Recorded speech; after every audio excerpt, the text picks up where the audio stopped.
via Microsoft Teams, and it is also being streamed live. I'm Councillor Evans, and I will be chairing this meeting. I have no interests to declare. The committee for this hearing is composed by Councillor Priti Hud, Councillor Toby Benton, and me. Members, please can you introduce yourself and confirm whether you have any declarations to make? I'll go first. Hi, I'm Councillor Benton. I have no interest to declare, but I will declare that I have been to the premises in question and done karaoke one time, but I don't know anyone involved in running it. Thank you. And Councillor Hud? I'm Councillor Priti Hud, and I have nothing to declare. And good morning, all. Thank you, Chair. Excellent. Election of a substitute chair. The quorum for this meeting is 2, as there is always the possibility that I may lose connection temporarily during the broadcast. I am nominating Councillor Hud to be appointed to the substitute chair. Members, please confirm whether the nomination is seconded. Councillor Benton? Seconded, Chair. Thank you very much indeed. Councillor Hud? Seconded, Chair. Yeah, I confirm that Councillor Hud has been appointed substitute chair. Thank you, colleagues. Now, today, we will be considering a review application requested by Mr. Ray Rose Raymond in respect of the Pig and Whistle Public House, 92 to 94 Bramley Road, W10 6UG. This review is supported by Noise and Nuisance and the Licensing Authority. The committee notes that Noise and Nuisance and the Licensing Authority are seeking for amendments to be made to the existing premises license. The committee would like Mr. Raymond to clarify what step he is asking the committee to consider when he makes his representation. The premises license holder is supported by 33 other persons. I think there was an additional one this morning. Are we accepting that person? Legal? Sorry, Chair. I believe one of the supporters, I think 2 of them are present. I think Chelsea Moore and Jason Enright, I think they're registered supporters. I think there's a new person called Maxine Cooper. Can governance confirm whether they made a representation or who they are and who they're supporting, please? Or perhaps if Maxine could speak up. Thank you, Lindsay. We've just double checked. Maxine Cooper isn't a registered supporter or objector, but Maxine, if you mind unmuting yourself and let us know, are you here as a supporter of the premises, a supporter of the applicant? That would be great.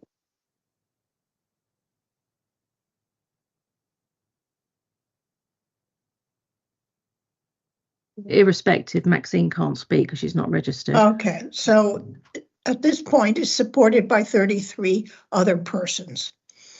The committee has the power to take a range of steps today, which include take no further action, modification of the conditions of the current license, exclusion of a licensable activity from the scope of the license, removal of the designated premises supervisor from the license, suspension of the license for a period not exceeding 3 months, or revocation of the license.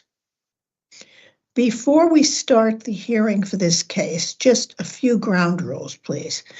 Keep your microphones on mute until you are invited to speak, and please make sure mobile phones are on silent. Yes.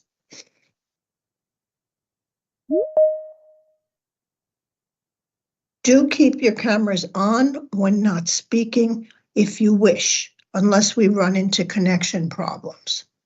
Please note that the Microsoft Teams chat function is not monitored, so please do not use it. In addition, this is a public meeting and the chat would not be seen in the live stream.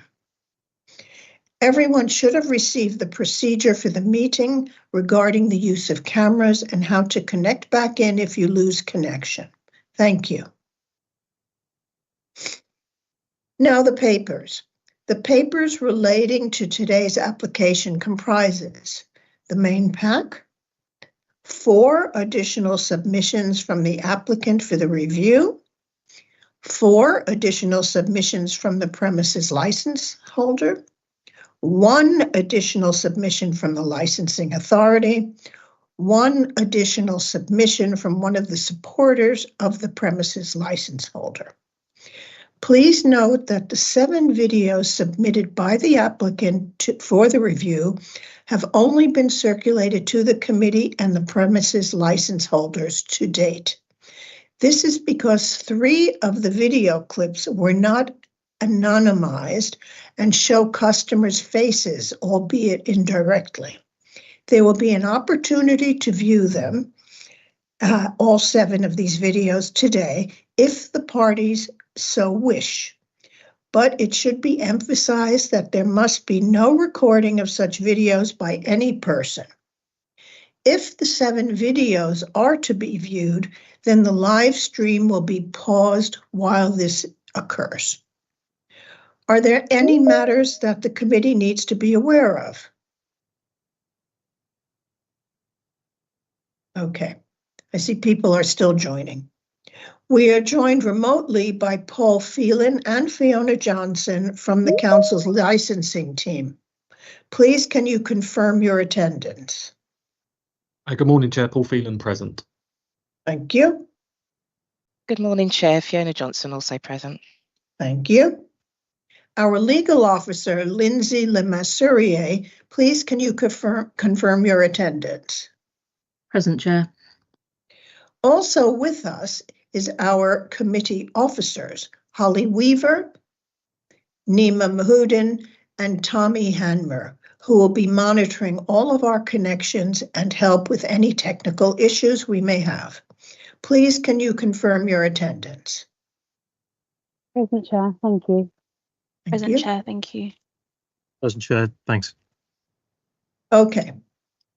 I understand that the applicant for the review, Mr. Ray Rose Raymond, is accompanied by Councillor Claire Simmons and Ms. Laura Green. Please, can you all confirm your attendance? Councillor Simmons present here. Thank you. Laura Green present. Thank you. Mr. Raymond? Ray Rose Raymond present. Can you turn on your camera, please? I'd prefer not to, for safety, if that's okay, Councillor. Lindsay, lawyer? That's is it- fine. That's absolutely fine. fine. It's not a Okay. problem. Okay. The licensing authority are represented by Mr. Colin Harry, and noise and nuisance are represented by Mr. Keith Mahaffey. Please, can you both confirm your attendance? Present, Chair. Thank you, Colin Harry. Good morning, Chair. I'm here. Thank you. The premises license holder is represented by Mr. Marcus Lavelle, and he is accompanied by his clients, Ms. Ann Mather and Ms. Melissa Marr. Oh, sorry, Marr, Ms. Ann Marr. Please, can you all confirm your attendance? Marcus Lavelle here on behalf of the premises license holder. I can confirm my attendance, ma'am. Okay, and Mrs. Ann Marr? Ann Marr. And Melissa Marr? Melissa Marr, yeah, I'm here. Okay, there's some terrible Yes, feedback. Okay, Anne and Melissa, if only one of you could have your phone off of mute at any one time, because you're both in the same room, it'll create feedback if you're both off of mute at the same time. thank you Sorry, so ma'am. much. Finally, 2 persons supporting the premises license holder, Mr. Jason Enright and Mr. Paul Enright, are also with us today. Please, can you confirm your attendance?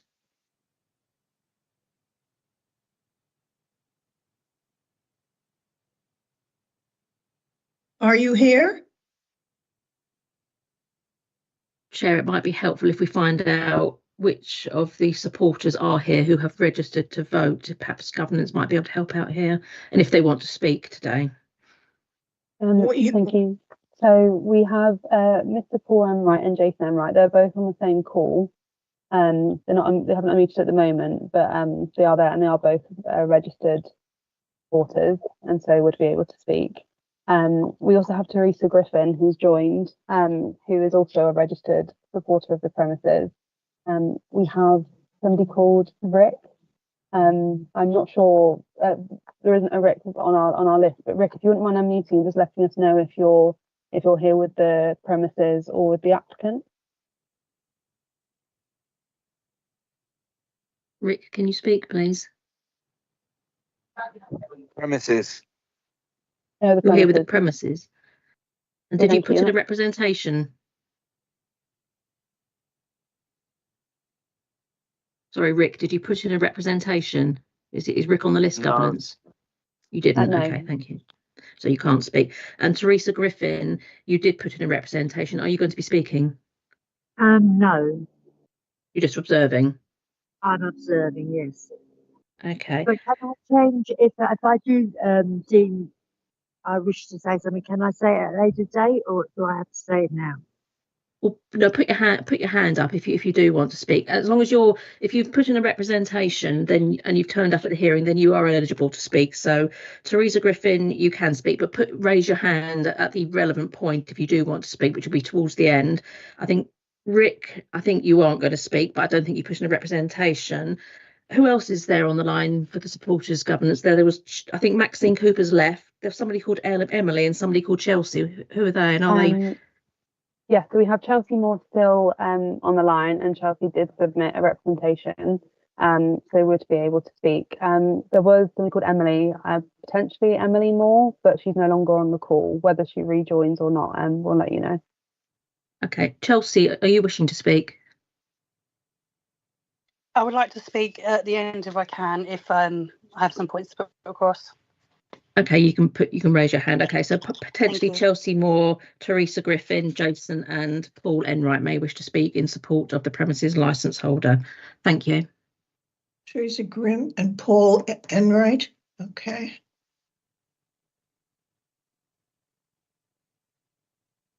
Okay. Now, as mentioned above, the 7 video clips supplied by the applicant for the review have only been circulated to the committee and the premises license holder for the reasons explained above. Do any of the other parties present wish to view the 7 video clips? It might be pertinent to ask Mr. Raymond if he wants them to be shown as well. Although he submitted them, he's seen them. Mr. Raymond, do you want the video clips to be shown at the outset of your submission? Yes, I would, please.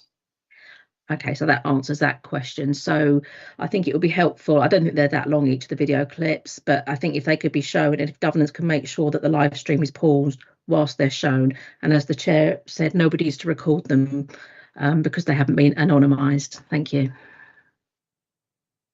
Okay.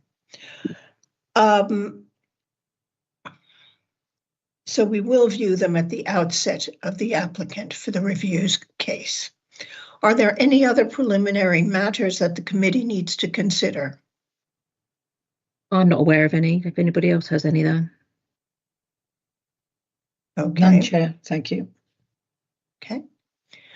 For clarity, I will outline the procedure of the meeting. First, the licensing officer, Mr. Phelan, will give a brief outline of the review application. Secondly, I will ask Mr. Raymond to present his submission as applicant for the review. He will have up to a maximum of 20 minutes to do so. He is joined by his witness, Councillor Simmons and Laura Green, who may be able to amplify Mr. Raymond's submission. Questions may then be asked by members of the committee, the legal officer, and the other parties of the applicant for the review. Thirdly, I will ask Mr. Harry to present his submission on behalf of the licensing authority. He will have up to a maximum of 20 minutes to do so. Questions may then be asked by members of the committee, the legal officer, and the other parties of the licensing authority. Fourthly, I will ask Mr. Mahaffey to present his submission on behalf of Noise and Nuisance. He will have up to a maximum of 20 minutes to do so. Questions may then be asked by members of the committee, the legal officer, and the other parties of Noise and Nuisance. Fifthly, I will ask Mr. Lavelle to present his submission on behalf of the premises license holder. He will have up to a maximum of 20 minutes to do so. He is joined by his clients, Miss Ann Marr and Miss Melissa Marr, who may be able to assist the committee if necessary. Questions may then be asked by members of the committee, the legal officer, and the other parties of the premises license holder. Lastly, I will ask Mr. Jason Enright. Now, did we just establish the Enrights are speaking or they're not speaking? We don't know. They didn't respond, but I think there's potentially 4 speakers: Mr. Jason Enright, Mr. Paul Enright, Miss Chelsea Moore, and Miss Teresa Griffin, as far as I'm aware, who wish to speak in support as it presently stands. Hi, Jason. I can see you just unmuted. Can I just double check that you're able to hear us? Yes, I can hear you. Wonderful. And are you there with Paul? Yeah, I'm sitting next to him. Perfect. Thank you. I don't plan to speak, only if necessary, but Paul will be speaking. Paul will speak, okay? Okay.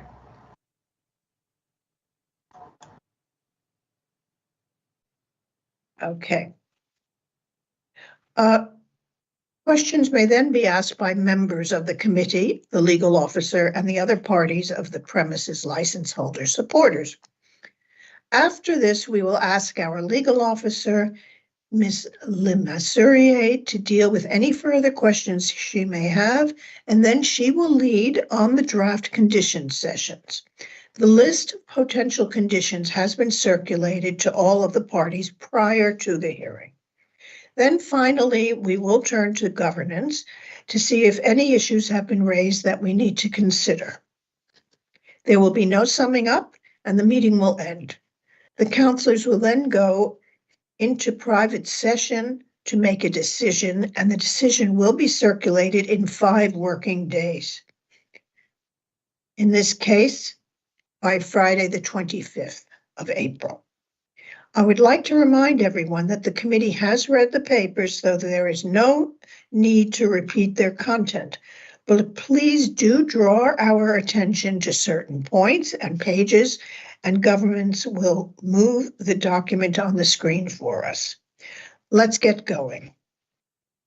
Mr. Phelan, please can you outline the case for us? Chair, members of the subcommittee, good morning all. The subcommittee is asked to consider an application for a review of the premises licence for the Pig and Whistle, 92 to 94 Bramley Road. The application has been submitted by Mr. Ray Rose Raymond of Bramley Road, London, W10, under Section 51 of the Licensing Act 2003. The review has been brought forward by Mr. Raymond on the grounds of the prevention of public nuisance and public safety. Mr. Raymond, the applicant for this review, has cited numerous incidents of nuisance generated by the premises in the form of loud music, lock-ins, noise from patrons of the premises, incidents of violence, and shouting of patrons dating back to 2016 as the reason for calling this premises licence into review. The premises licence currently permits the sale by retail of alcohol, both on and off the premises, the provision of late-night refreshment indoors, playing of recorded music indoors, performance of live music indoors, and regulated entertainment for private use indoors. At the time of writing this report, the premises licence holders, Anne Mayer and Melissa Mayer, made no response to the review application. However, additional documents have since been circulated at the request of their representative. I will clarify the additional documents circulated shortly, Chair. 2 representations have been received that are in support of the review application. Mr. Keith Mahaffey has submitted a representation on behalf of Environmental Health, Noise and Nuisance on the grounds of the prevention of public nuisance and public safety. A copy of Mr. Mahaffey's representation has been attached at Appendix C. The second representation, which is also in support of the review application, has been submitted by Mr. Colin Harry on behalf of the Licensing Authority on the grounds of the prevention of public nuisance and public safety. A copy of Mr. Harry's representation is attached as Appendix D. There have been a further 33 representations submitted in response to this review application. For clarity, Chair, these representations are in support of the premises. A copy of these representations is attached to Appendix E of this report. The subcommittee is now invited to consider the review application, and the options available to the subcommittee were helpfully outlined by the Chair at the start of today's hearing. Chair, if I can confirm, the following additional documents were circulated in advance of today's hearing. At the request of the applicant for review, Mr. Raymond, 7 videos were circulated to the premises, their legal advisor, the committee, RBKC Legal, and relevant officers on various dates. These are dated the 13th of August 23, the 2nd of March 25, the 9th of March 25, the 21st of March 25, the 5th of April at 23:45 p.m, the 5th of April at 23:47 p.m, and the 5th of April at 23:49 p.m. A series of emails to council officers numbered 35 and 90 to 105, submitted on the 14th of April 2025. The final data evaluation containing 33 statements in support of the Peace and Wellbeing Group, submitted on the 14th of April. An alternative evidence document titled P&W Complaint Chronology, number 6, also submitted on the 14th of April. An email dated the 1st of April 2025 to Mr. Keith Mahaffey, which was submitted on the 8th of April. A redacted email from a local business owner, which was submitted on the 8th of April. And a response to the letter sent by the premises on the 15th of April. Further documents were submitted at the request of the premises license holders and Mayor and Melissa Mayor. A document containing images including Google Map screenshots, an itemized invoice for the installation of a new acoustic wall, an itemized invoice for the installation of, apologies, Chair, that was a duplication. An email containing a letter from Miss Mayor, Miss Anne Mayor and Miss Melissa Mayor, an email containing an invoice for electrical and carpentry. At the request of the local authority, Appendix F, which contains complaints spanning the previous 2-year period. This was submitted and circulated on the 11th of April. And finally, at the request of Mr. Alex Gladstone, an objector who is in support of the premises, an email submitted on the 15th of April. You will now hear from the applicant, the premises license holder, and those who have made representations. I'm happy to provide any further clarification as required. I'll leave it there for now. Thank you, Chair. Thank you very much. Now, Mr. Raymond, would you like the 7 videos to be shown? We would stop the live stream and show them just to the committee. Yes, please. Okay. Governance. Thank you, Madam Chairman. We'll just be loading the video now and then also cutting off the live stream. My colleague Nima will be showing them.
We're now live again. Thank you, Chair. Thank you. Now for the applicant's case, Mr. Raymond, Councillor Simmons, please can you specify what steps you are asking the committee to take? Please do turn your camera on if you like. You have up to 20 minutes to do so. Thank you. Mr. Raymond? I'd like Councillor Simmons to speak first, please. Okay, Councillor Simmons. Thank you, Chair. So my name is Claire. First of all, can you hear me? Yes. Yes. So my name is Councillor Claire Simmons, and I am one of the ward councillors for Nottingdale Ward. And Mr. Raymond has asked me to be here today to support him. So I'm going to make my introduction fairly brief, if I can, to allow Mr. Raymond to have as much time as possible. I'd like to start by just acknowledging first and foremost that the Pig and Whistle is a very important asset in the local community. It's a long-standing and much-loved part of Nottingdale, and we are not here. I don't think anyone is here because we want it to close. We want it to be able to continue providing the community amenities that it does so well and for so long. What we do want is we want the noise and the street disturbances to stop. We want the terms and hours of the licence to be observed, and we want the licensing objectives to be upheld. The main point I want to stress to the committee is the impacts of the noise internally transmitted through the party wall upon my constituent, Mr. Raymond, which are profound, and I would say renders his home essentially uninhabitable by regularly preventing reasonable residential activities, including sleeping at night, praying, reading, watching television, and so forth. I'd like to note as well that many of the supporters of the Pig and Whistle who have written in are not living either adjacent or next door to the premises. So they therefore would not necessarily be aware of the problems experienced by its neighbours, certainly not of the problems experienced by Mr. Raymond. So it's not surprising that they believe there are no problems. I also wish to make the committee aware that in my capacity as ward councillor, a number of my constituents who are neighbours of the Pig and Whistle have complained to me of these same issues, that's noise and the public disorder, for some years now.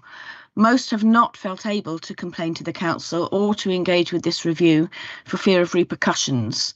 That in itself, I think, is concerning, but the point I want to make very clearly is that Mr. Raymond is not by any means the only resident who is affected by these issues. And we've seen from especially the first video how that is going to be impacting upon the residents opposite, one of whom was filming the incident. I'm curious as to why there appears to be no representation from the police to this review. My understanding from my constituents' estimates is that police are attending the premises to approximately 1 incident of street disorder or violence per month. It might have been helpful to the committee to have had evidence from the police on this point. I'm surprised there's no representation from Mr. Raymond's freeholder, which happens to be RBKC, who is aware of the issues and has a duty to uphold the covenant of quiet enjoyment it has entered into with Mr. Raymond. Finally, on the subject of possible solutions to these issues, I believe it's already established that the sound limiter and installation have not resolved the issue of noise to Mr. Raymond's home. While it's not only a licensing objective, but also a condition of the licence that sound generated from the premises shall not give rise to nuisance or disturbance to surrounding residential properties. I believe this that the challenge for the committee and for the Pig and Whistle today is to reach an agreement where this condition and objective is upheld. Mr. Raymond, being the resident with the adjoining party wall, is going to be the person in one of the best positions on this particular point to take a view on whether any proposed actions will be effective. I will end it there and hand over to Mr. Raymond at this point, but I hope that is clear to the committee. Thank you, Councillor Simmons. Mr. Raymond? Thank you. Before I start, can I just confirm how long I actually have to speak for? What is the time limit? You have 20 minutes, but if you feel you haven't been adequately acknowledged, I'm happy to give you extra time. Thank you, Chair. I'll actually need much less than that, but thank you. Okay. Okay, I'll begin. While preparing for this license review, it has become clear to me via the contact of neighbours at Bramley House that others are suffering as a result of the actions of the Pig and Whistle. I have a responsibility to ensure that their voice is heard and all our concerns are addressed. The Pig and Whistle presents a significant risk to public safety by A. After-hours lock-ins, in which customers are locked into the property and access to emergency services is reduced and exit by customers is restricted. And B. By on-street violence and antisocial behaviour, as we have seen in these videos. The Pig and Whistle has presented a long-standing and consistent noise disturbance to neighbours via A. Noise by loud amplified music, B. On-street antisocial behaviour, C. Noise from lock-ins, and D. Noise from the beer garden. I argue that as a result of the following, as a minimum, the following outcome is requested. All rights to play live or recorded loud or amplified music are removed from the Pig and Whistle. All rights to hold after-hours lock-ins are removed without exception. All rights to extended hours, including New Year's Eve, are removed. And as requested by Bramley House residents, there is to be no entry or exit to the Pig and Whistle garden via Bletchlington Street during any opening times. The acoustics of the garden are addressed to reduce noise. All rights to gather and drink on the street are removed. Any other action the subcommittee deem will be absolutely effective in stopping the violence, shouting, screaming at closing time at weekends is imposed. This situation was exemplified in the videos we have just seen. These minimum measures are needed to adhere to public safety, reduce the risk of fire, stop noise disturbance, and on-street antisocial behaviour disturbance. The evidence.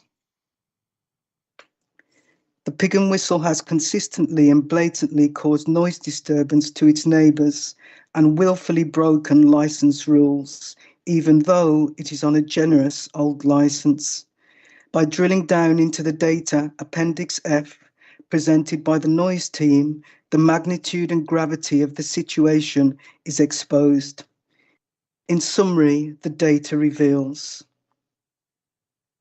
6 non-complaints entries, proactive visits or meetings with the Pig and Whistle owners by the noise team.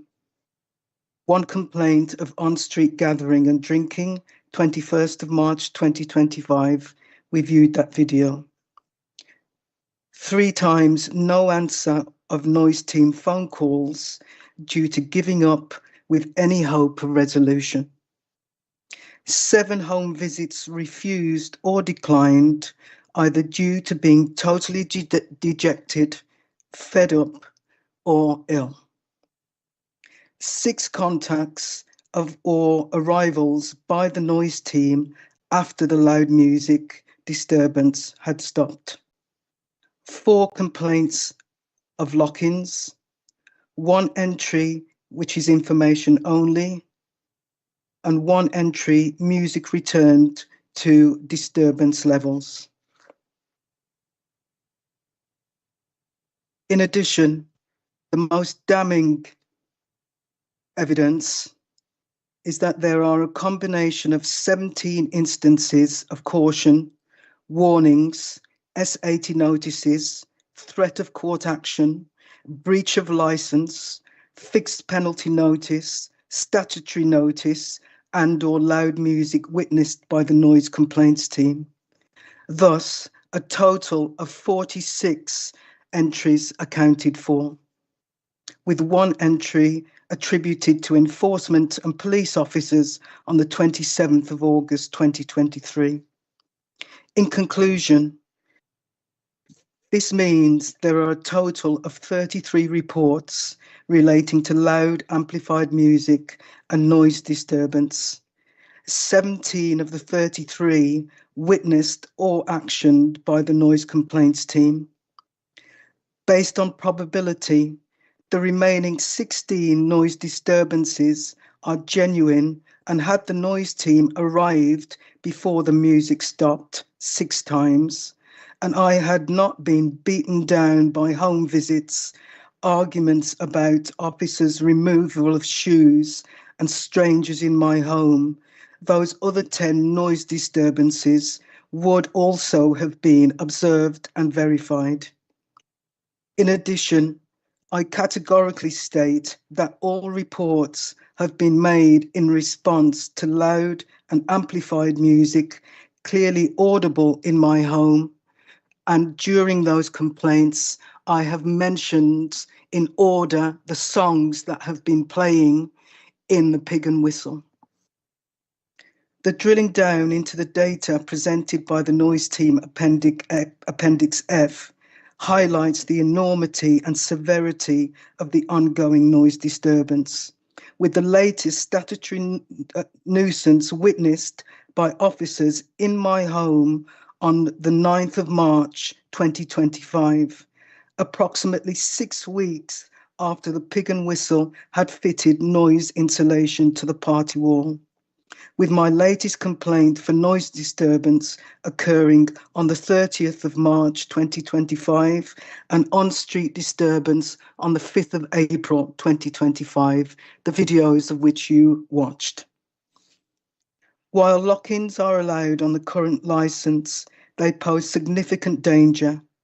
Noise Officer Terry Moss has witnessed the inability to gain entry into the Pig and Whistle with the doors locked, and email evidence number 5 sent to the leaseholder manager on the 21st of January 2024, with me begging for help after banging on the Pig and Whistle door at 1:05 a.m, trying to get access to tell the Pig and Whistle to turn the music down.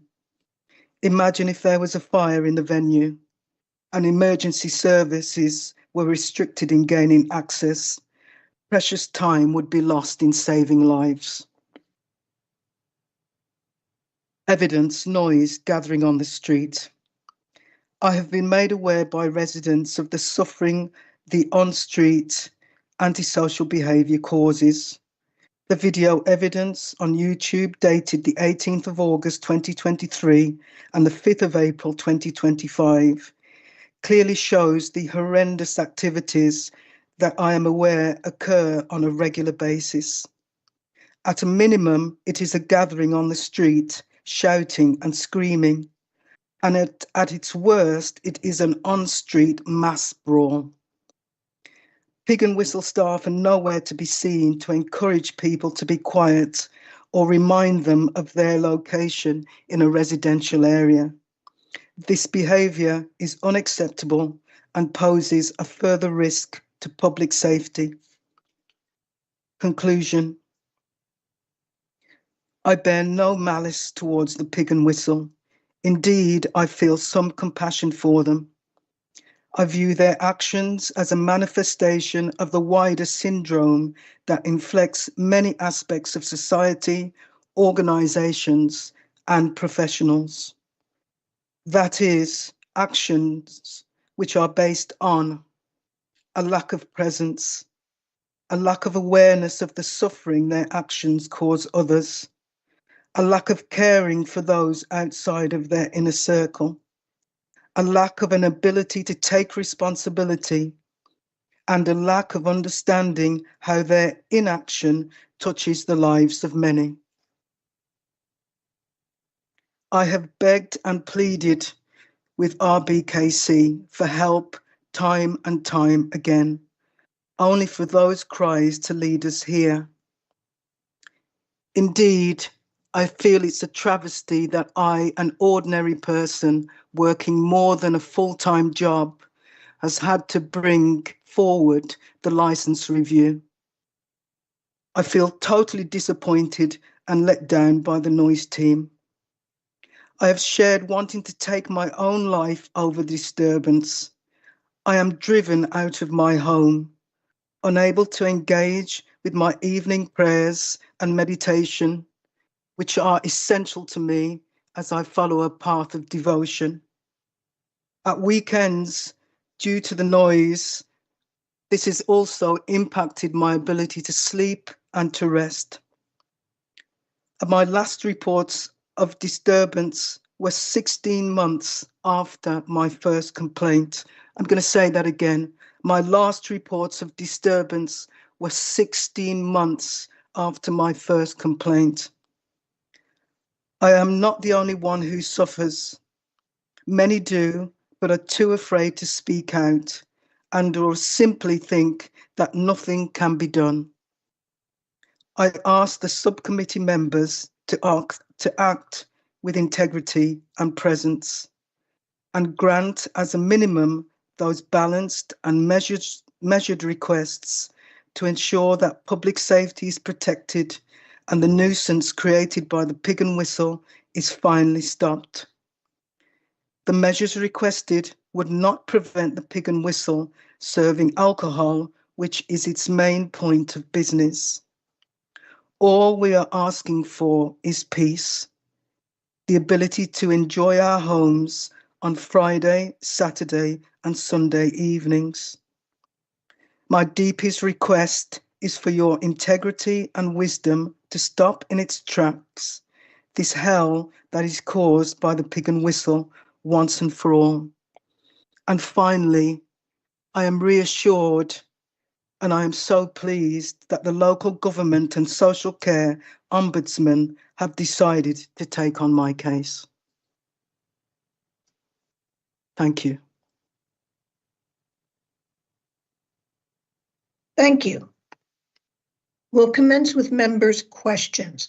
Councillor Hurd, do you have any questions?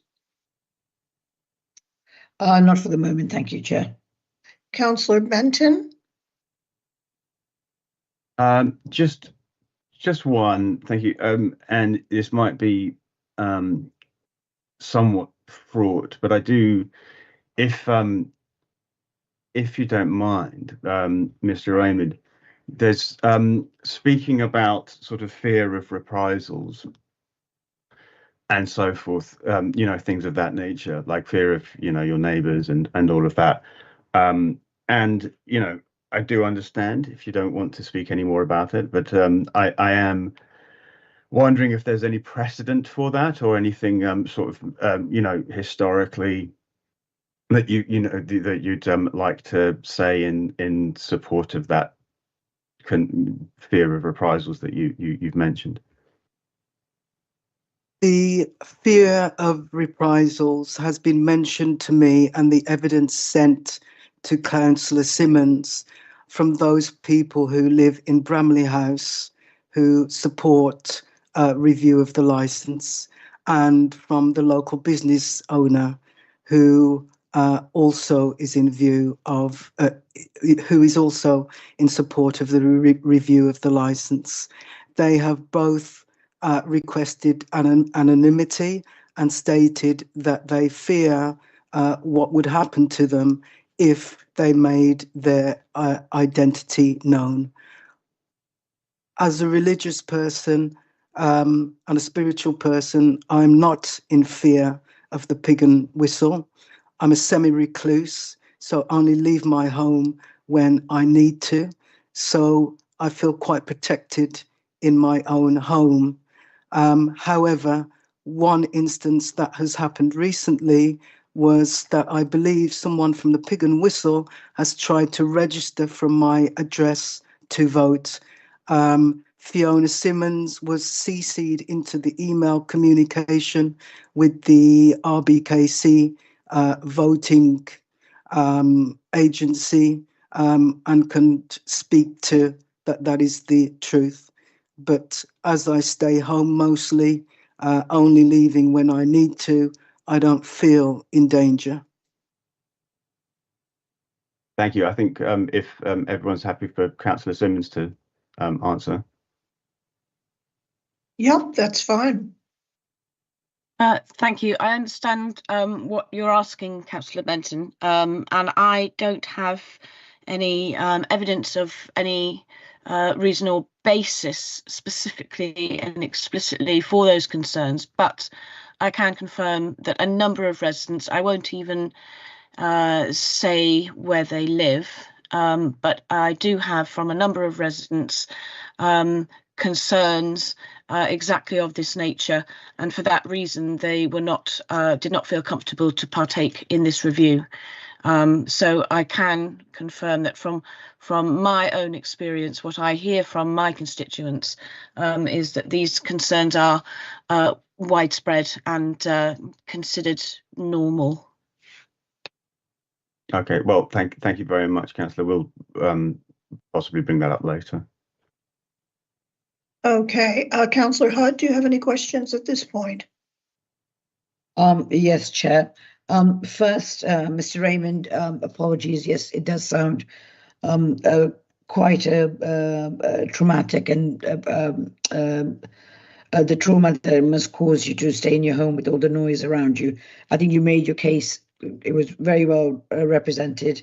And I think for the time being, I don't have any questions for you, but I shall come back to you at a later stage. Thank you.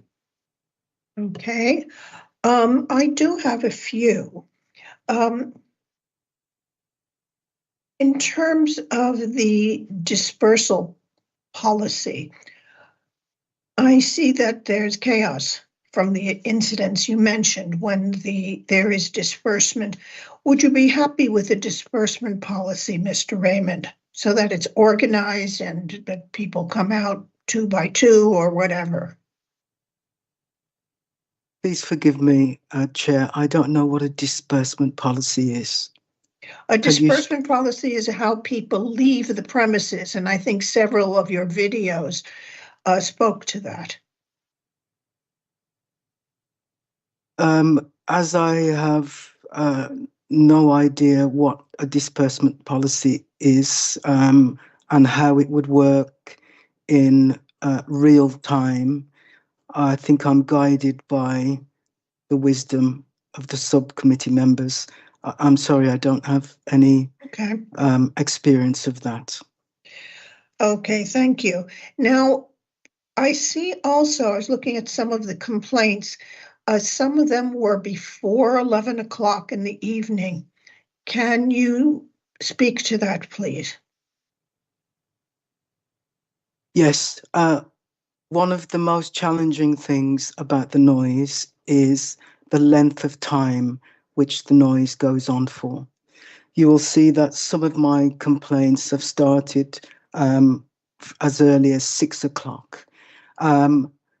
And what this means is that the loud music continues for hours and hours and hours until hopefully it ends at around 11 o'clock.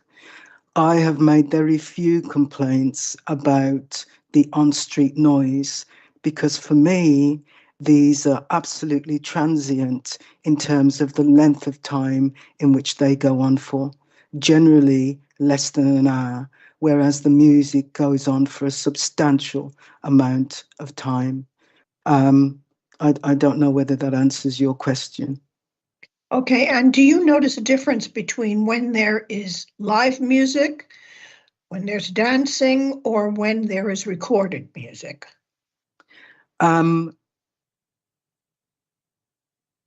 There are certain types of noises that are more troubling than others, but this really depends upon the level of the music itself.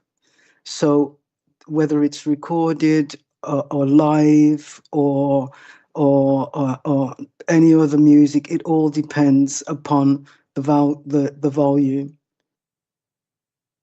Okay. Now, I saw when you saw the fight, you showed the fight in the video. That was very helpful. But are people coming from other areas? Have they been phoned? Because it didn't establish whether the people were coming from inside the pub or not. From what I understand, although you couldn't see the sign of the Pig and Whistle, all of those videos were taken on Bletchlington Street, and from what I understand, all of those people were coming from inside the pub. Okay. And one more thing, have you attempted to meet with the managers? I have not attempted to meet with the managers, nor has anyone offered formal mediation. I was asked, I believe, by I think it was Colin Harry. I could be wrong, but an employee from RBKC to phone Miss Mayer. I did not, and I refused to do so. I could not see how that would be helpful, and I did not see that it was my role to do so. Okay, we can discuss that when we come to possible conditions. Okay. Sorry, Chair. I just want to draw your attention to Councillor Simmons. I think has a hand up to respond. I don't know if you saw them. Of course, Councillor Simmons. Thank you, Chair. I just wanted to make a few comments, if it will assist you, regarding the questions. First of all, in regards to complaints of noise before 11 p.m, I think that speaks to the licensing objective and the condition on the licence that noise generated from the premise shall not, this is within licence hours, shall not give rise to nuisance to adjoining residential properties.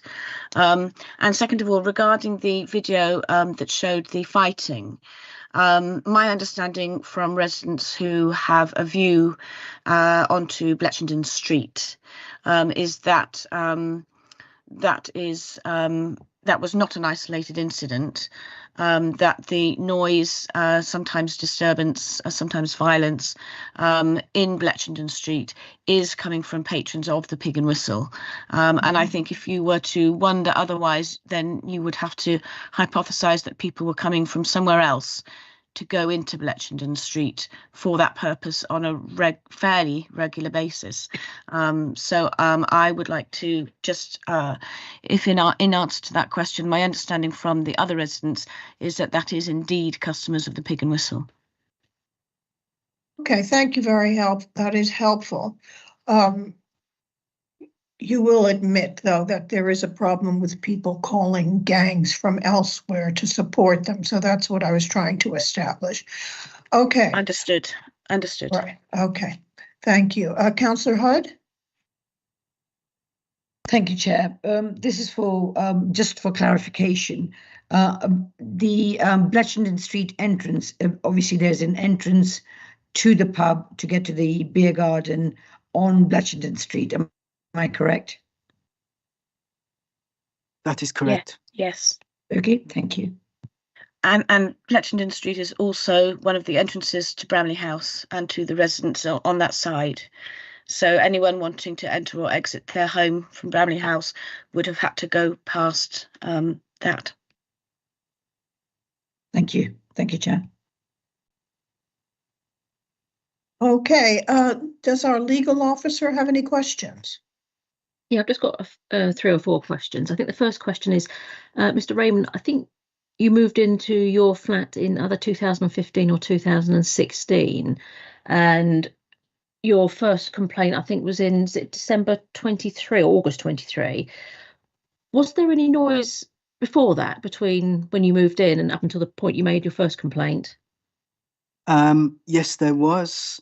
When I moved into my home in 2016, I renovated the property, and during the renovation, I insulated my side of the party wall, which is the main bedroom and the main living room.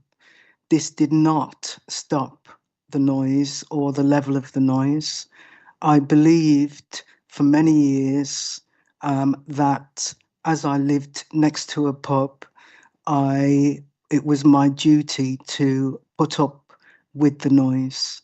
as I've grown older and as my resistance to it and the accumulative effect has waned, I have started to make complaints.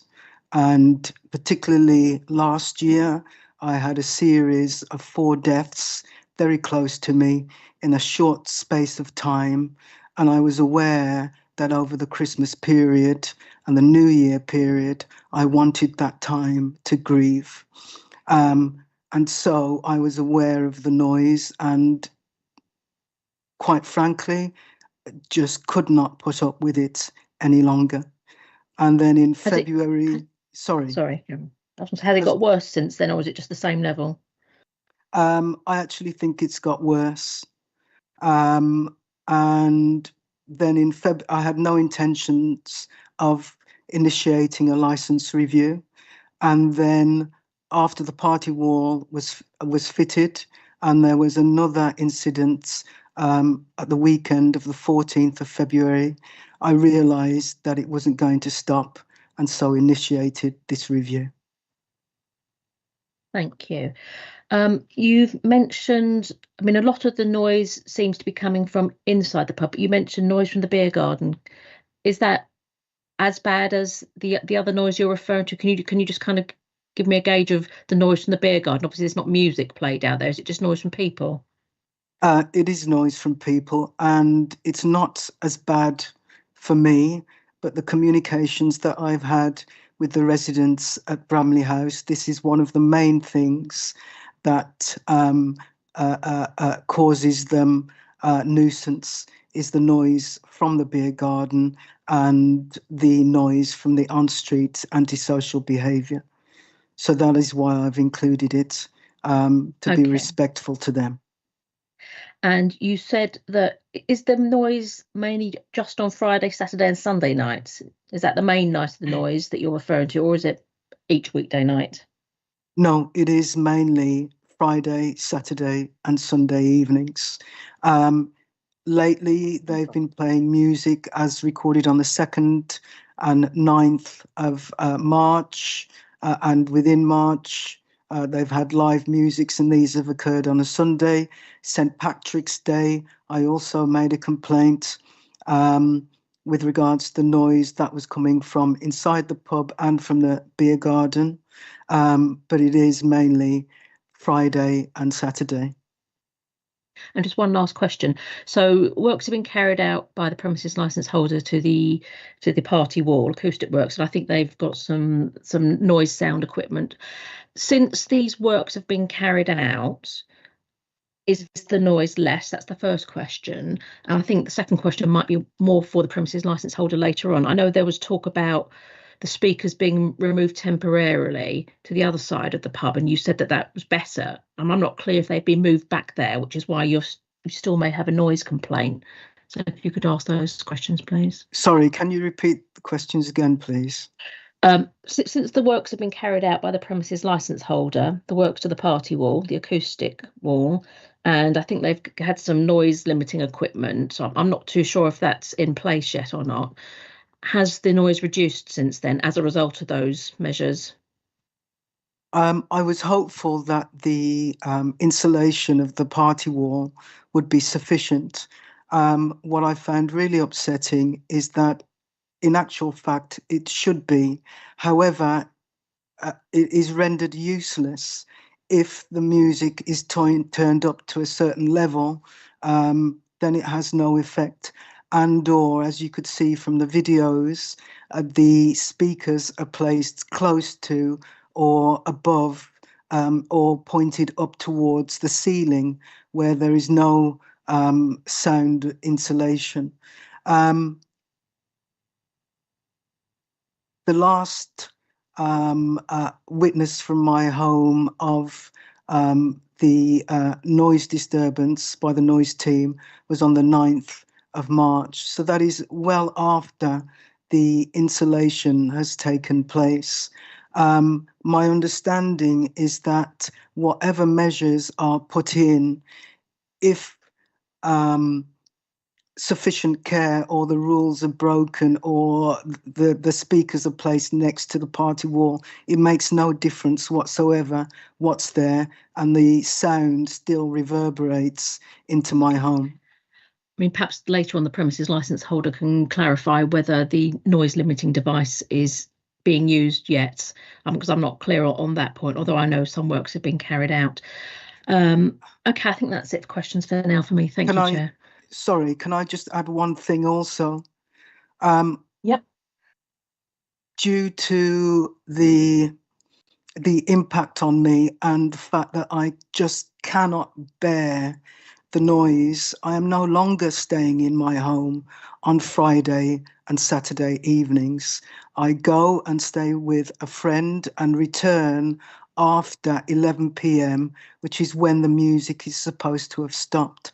So since the 14th of February, I'm not actually in a place to say whether it's any better.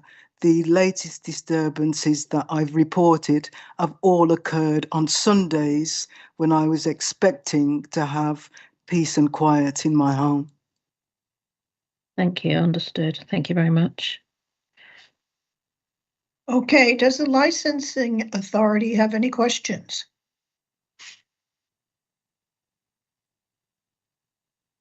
Not from me yet, Madam. Okay. I'll cover some points during my representation. Thank you. Thank you. Noise and nuisance questions? Madam, we don't have any questions. We will cover the issues when it comes to our opportunity to speak. Okay, thank you, Mr. Mahaffey. Premises license holder questions? No, we have no questions. No. Supporters of the premises license holder, do you have any questions, Mr. Enright? Or would it be possible to speak? you will have your chance. Oh, thank you. Yeah, this is just questions of the applicant for the review, if you have any questions for him. Okay, you will all have your opportunity to speak. Thank you. Now, for the licensing authority's case, Mr. Harry, please can you specify what steps you are asking the committee to take? Please do turn on your camera if you like. You have up to 20 minutes to do so. Thank you, Madam Chairman. Good morning, councillors. So as can be seen from my representation, if I may, Madam Chairman, if I may just add a little bit of history first with my involvement with the premises to clarify some of Mr. Raymond's points. Okay. I first became involved in the premises, as can be seen from my representation, in November. Mr. Raymond sent in to me an email regarding the noise, obviously his concerns, a sound limiter, and some allegations about lock-ins, obviously. So from my point of view, I investigated the lock-in.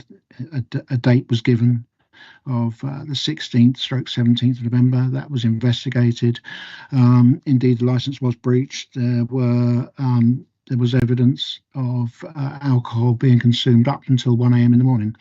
This has now been dealt with. I must stress that this has now been dealt with in line with the licensing policy by way of a simple caution being given to Anne Maher. Further to that, just to go on Mr. Raymond's points with regards to lock-ins, obviously I must stress straight away that the licence does not permit lock-ins. The licence hours, as can be seen, as I'm sure you're all aware, the terminal hour is 11 p.m. and then allows 20 minutes drinking up time. So essentially everyone should be off the premises just after 11:20. It does allow for off sales. So obviously persons once again can drink outside the public house. But other dates were provided over the course since November by Mr. Raymond in relation to lock-ins, of which he says there's 4 dates. I have a date of the 31st of obviously New Year's Eve. The next day, Mr. Raymond made an allegation the premises had a lock until 3 o'clock in the morning. I'm sure you're aware this is a very old justice licence, and it has one of those conditions where basically the premises can stay open from 11 o'clock New Year's Eve right through until it closes again on New Year's Day. I'm sure this is going to be looked at later on in this hearing. So that was that. That was explained to Mr. Raymer by myself and by my manager, Fiona Johnson. We then had another allegation for in December made for us. That was in December. So one of my colleagues then went along to the public house and looked at that allegation, that date, and looked at the CCTV. That was indeed, I believe I've got it right, as the 20th of December. CCTV was checked. There was no infringement of the license at all. It was just staff present in the bar. We then chose some other dates at random. My colleagues did on that day and looked at the CCTV for evidence of any lock-ins. Out of three further, there was the only one possible was the 18th of January when 23:20, essentially the time that the pub should be emptying. There were four persons seated at a bench drinking, and my colleague verbally warned Mr. Maher at the time. But as I say, it is right on the limit of the drinking up time. But again, we're going to be looking at that later on with regards to changing the conditions, etc. And the last one that we saw on a film was on the 21st of March, if I may. Mr. Raymond showed the persons outside, I think it was 11:12, drinking outside. But of course, obviously, once again, we've got the drinking up time. The persons are outside, off sales are granted. We had a look at the inside cameras again, and the bar was empty apart from a couple of members of staff. That's that. If I may also just on the point that Mr. Raymond made about originally said that there was no interaction, no offer of any mediation with regards to the pub. Before Christmas, I spoke on a couple of occasions, but did email Mr. Raymond quite extensively. Originally, I became involved because of the allegations of drinking and also because of the sound limiter. Although that's obviously outside of my remit, I tried to sort of act as a mediator between the council officers and Mr. Raymond. At one point, it was, as Mr. Raymond rightly says, I did intervene. I did try to speed up the sound limiter. I didn't get very far, but then I did offer Mr. Raymond whether or not he wanted to meet with the landlady, Miss Mayer. He asked me, quite rightly, did I think that would be any good? And I said, well, sometimes it helps, just to meet these people. They can see it from your point of view. It's entirely up to you. You can do it on the telephone or you can meet in person, wherever you want. He said that was fine. I asked Mrs. Mayer if she was happy for me to pass on her phone number to him rather than give her his number. And that everything was going fine. Again, this is all throughout the 17th of December. I spoke to Mr. Mahaffey, I'm sure he'll give evidence of this, on that same day about the noise limiter, and he says it was being sorted out. And then the next day, essentially, I got an email from Mr. Raymond passing on the mobile number and advising him that I was then going to be away from my desk for a few days as I work part-time. And then later that same day in the evening, he sent me an email basically saying that he didn't want to carry on with the meeting with Mrs. Maher, and will be then taking the complaint to the Ombudsman and the Council, etc., etc. I think that's it. I'm sure if anyone's got any questions, I can elaborate without going on and on, Madam. Thank you, Mr. Harry. Councillor Hudd, do you have any questions? Yes, please, Chair. Thank you, Mr. Harry, for the presentation. I just have a couple of questions. Right, on the lock-ins, could you please clarify? I'm a little confused.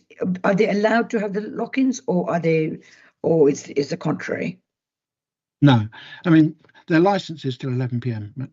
And I must say, on the license, it is an old Justice's license. So it's very old. They're allowed 20 minutes drinking up time.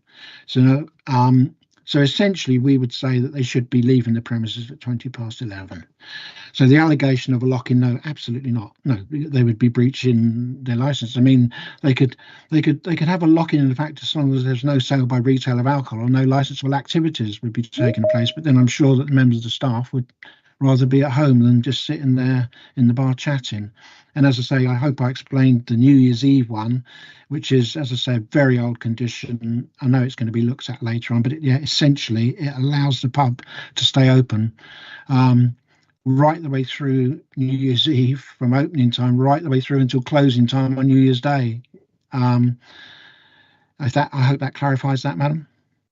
Yes, thank you. And another question I have is, on the mediation, I mean, did you or your team ever discuss with Mrs.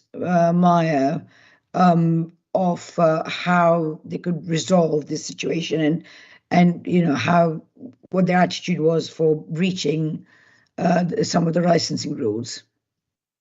Yeah, I mean, I've made it very clear to Mrs. Mayer right from the first allegation back in November when she admitted that it had breached the license. It was made very clear that any further breaches would then escalate the scale of our enforcement, which it didn't happen, or we didn't have evidence and it happened, would have necessitated going straight to prosecution. But it didn't. But yes, it was made very clear to her that the need for A, not breaching a license, and B, complying with the noise and nuisance issues.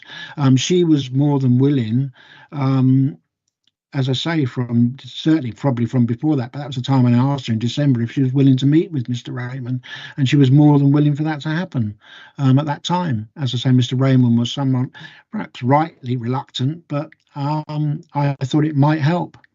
And he was in agreement initially, but then changed his mind.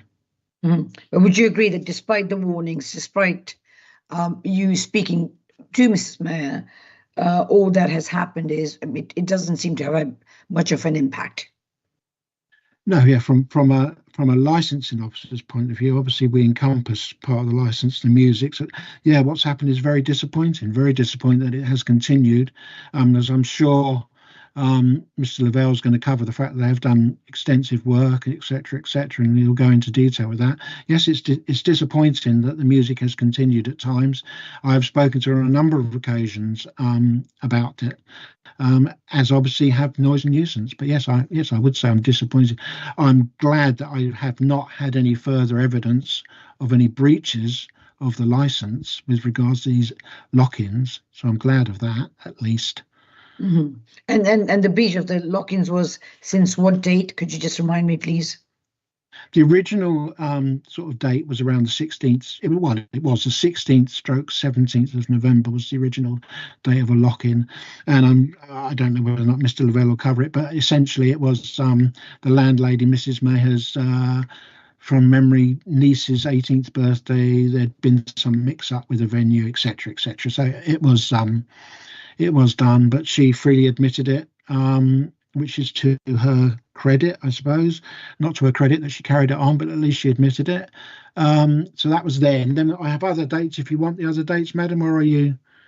No, so since then there hasn't been a breach. Since then, essentially I had an allegation on New Year's Eve, which obviously the license permits them to be open for a number of times. That was New Year's Eve.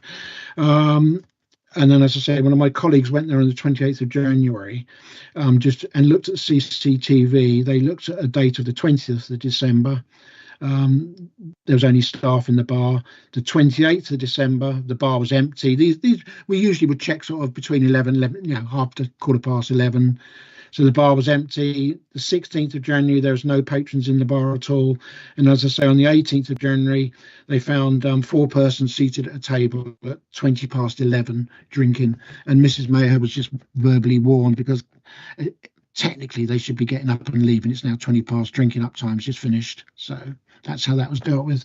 And then the other one was, I say, in the film, the 21st of March, Mr. Raymond submitted of the film, the person standing outside drinking. That was 11:12, I think. Again, they have off sales, and technically they're still within their drinking up time. We did then check the CCTV. I asked Mrs. Mayer to send the CCTV to me, which she did. She has a facility to look at it straight away on her telephone, and sent it to me, and everything was fine. And there was no patrons in there whatsoever. Mr. Harry, you said 21st of March. I have it.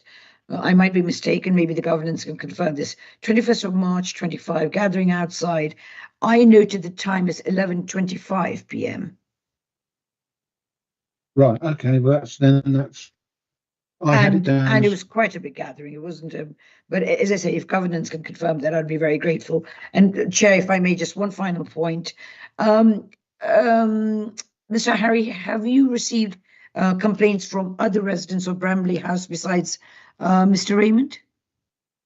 No, Not that I can think of straight off the top of my head, madam. No, certainly not since November. No. Okay, so not for the licensing. I'll just check with the noise and nuisance team if they have received anything. Okay, Mr. Harry, thank you so much for your time. Thank you, madam. Before we get to Mr. Benton, I see that one of our officers, Fiona Johnson, would like to say something. Oh, thank you, Chair. I just wanted to clarify about the lock-ins and sales of alcohol. So as you can see on the premises licence, and if everyone could turn to page 13 of the bundle, you'll see the times there that alcohol sales can take place. So it's 10 to 11, Monday to Friday. Saturday is 11 to 11, and on Sunday it's 12 to 10:30 at night. However, if you turn to now page 18, and it's condition number 8, and it's 8A and 8B. I just want to clarify what Mr. Harry said earlier. So basically, consumption of alcohol can be either 20 minutes after sale by retail of alcohol, or 30 if food is being provided. So officially, there should be no consumption of alcohol after those times. So say 30 minutes after the last sale by retail of alcohol. Where the lock-ins come in, it was an old inherited right that most premises had under their justice's licence. I don't know if anyone recalls the times on TV shows, sometimes they would say, you know, we're going to have a lock-in. And with that, the premises can have live music and can have amplified music, as shown on page 14 of the premises licence, which says regulated entertainment for private use indoors. Now, they could provide live music, recorded music, dance, and anything of a similar description at any time, and that is unrestricted. So that could take place 24 hours. What cannot take place is the sale by retail of alcohol after the time listed on the license. So I just wanted to clarify that. So yes, they could possibly be lock-ins, but what they can't do is sell alcohol. And I'm happy to take any questions if I haven't explained that properly. And Fiona, just to clarify, it's the sale by retail of alcohol that is the licensable activity. Consumption of alcohol is not. So if the premises licence holder were to, hypothetically speaking, give away alcohol for free, that wouldn't be a licensable activity. If you could just clarify that, please. It wouldn't be an licensable activity, but I would still say that condition 8 does actually state consumption. So even though it's not a licensable activity, I suppose they could do, if it was a private party, they could give alcohol away. That's not an issue. Yeah, did that answer it correctly? Yeah, that's fine. I just wanted you to say that. Thank you. Yeah.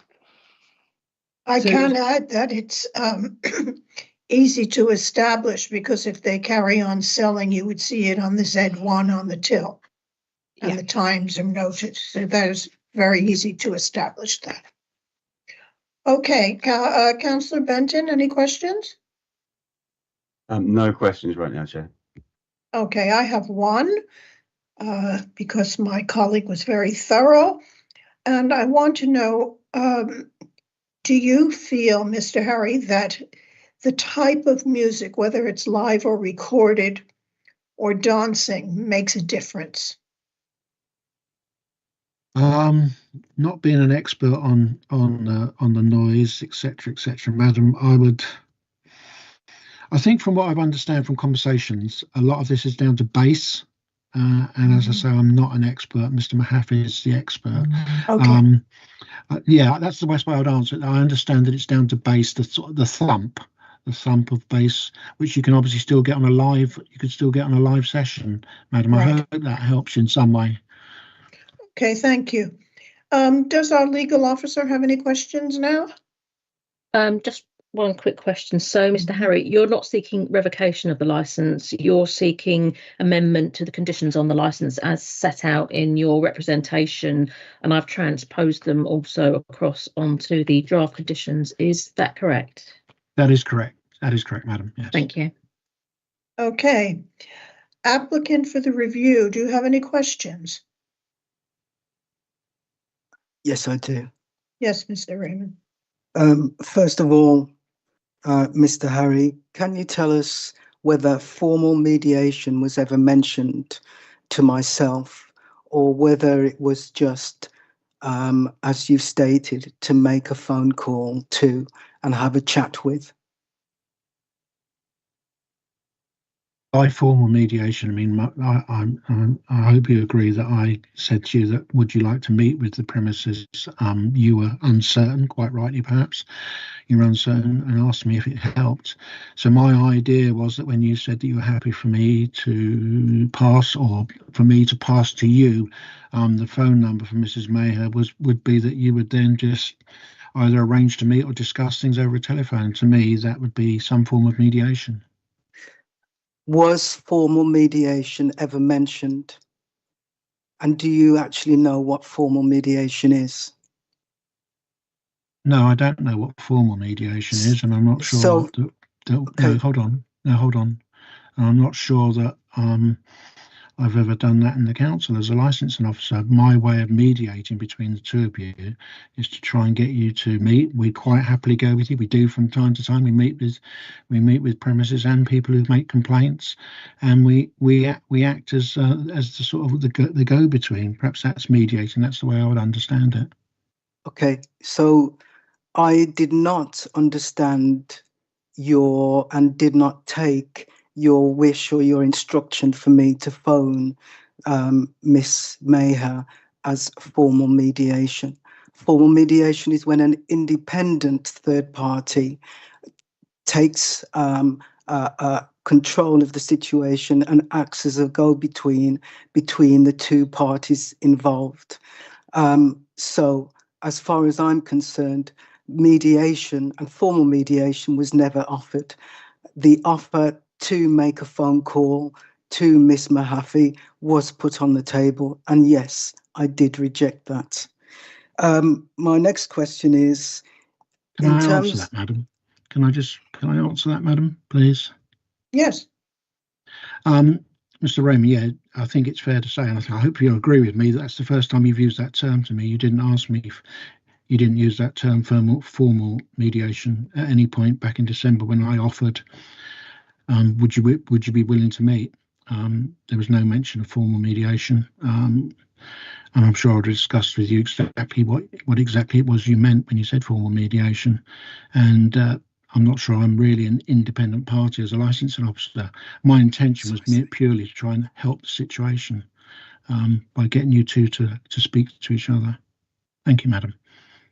Well, perhaps we could consider this hearing a formal mediation, because everyone's having their opportunity to speak, and we'll try to remedy it. Does that help at all?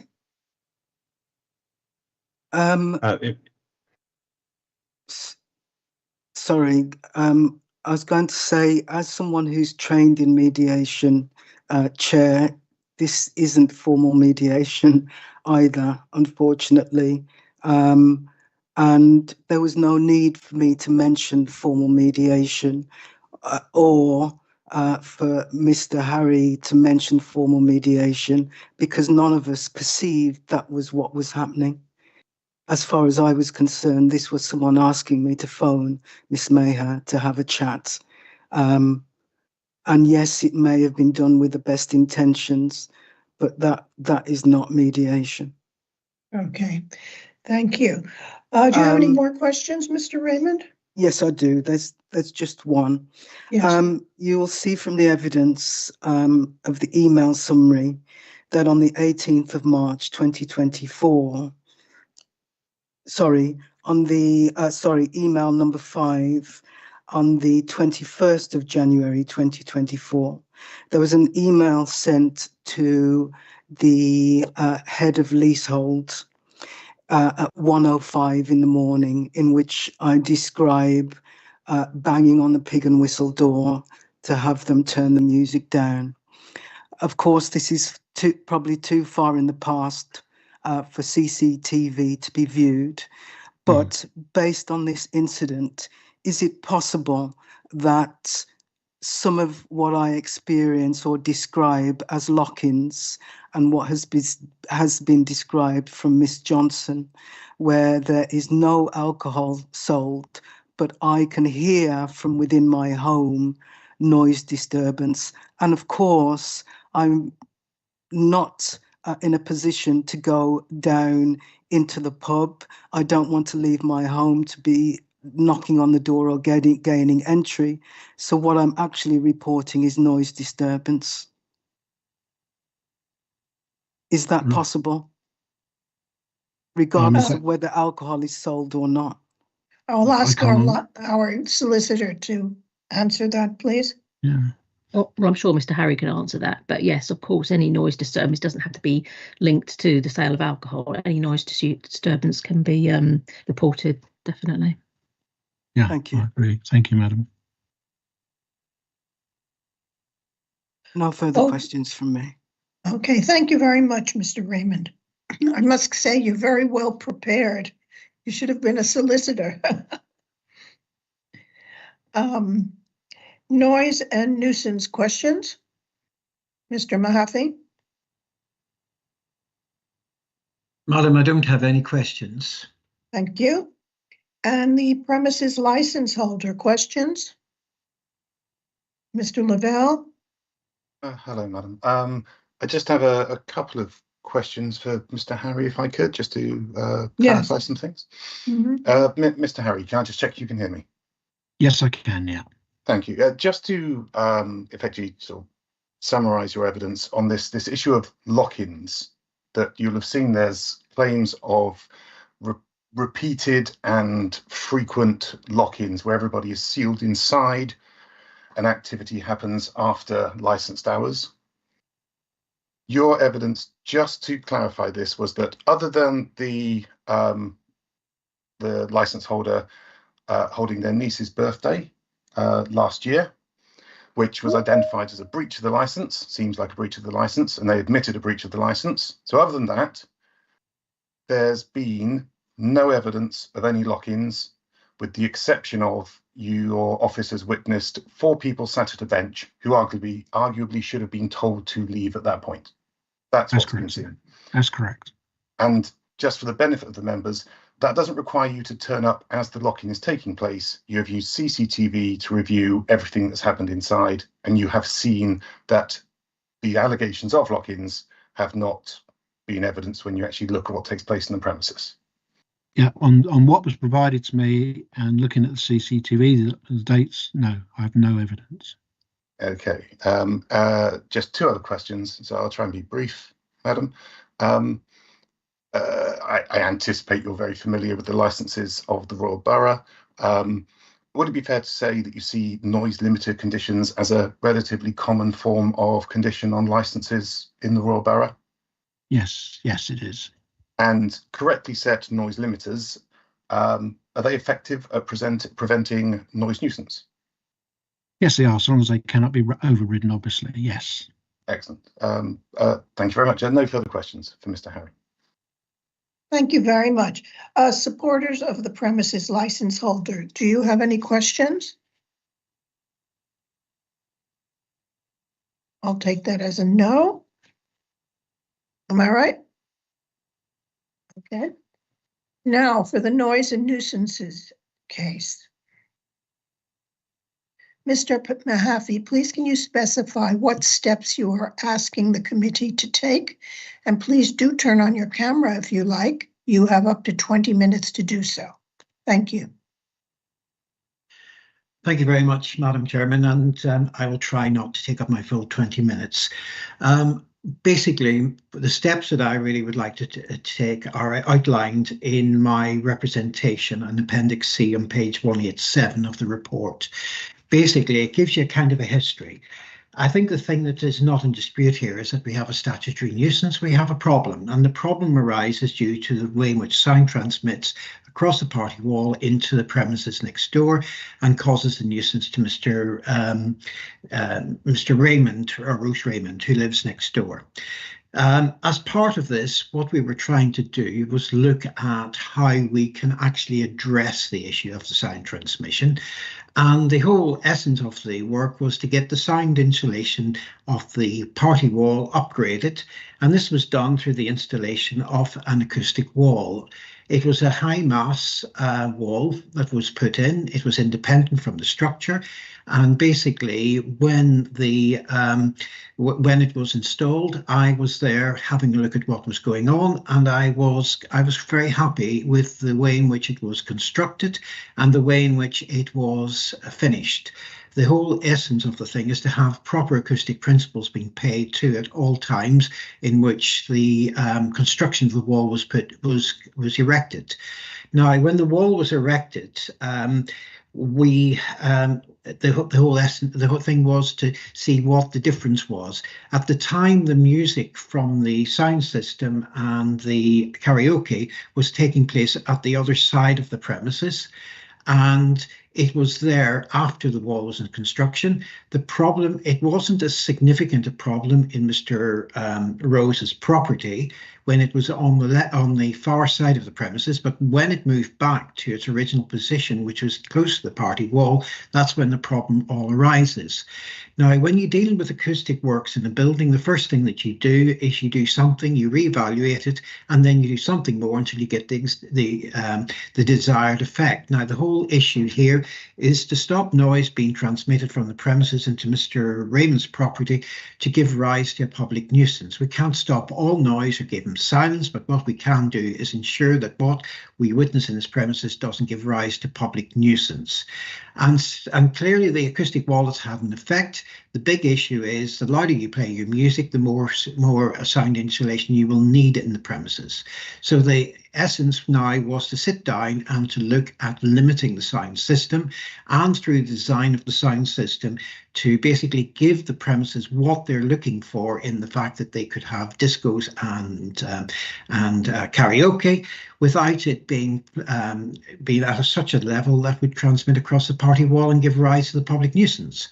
And that is the intention of this. It's a two-prong approach where we look to basically taking the building up to its optimum performance and then looking at limiting the sound levels in the premises to make sure that we have a level that is done. And that's through good speaker design. And I'm not an expert on this, but that's really where the services of a sound engineer. A sound engineer knows all the various types of speakers and sound systems and how sound is propagated from the speakers.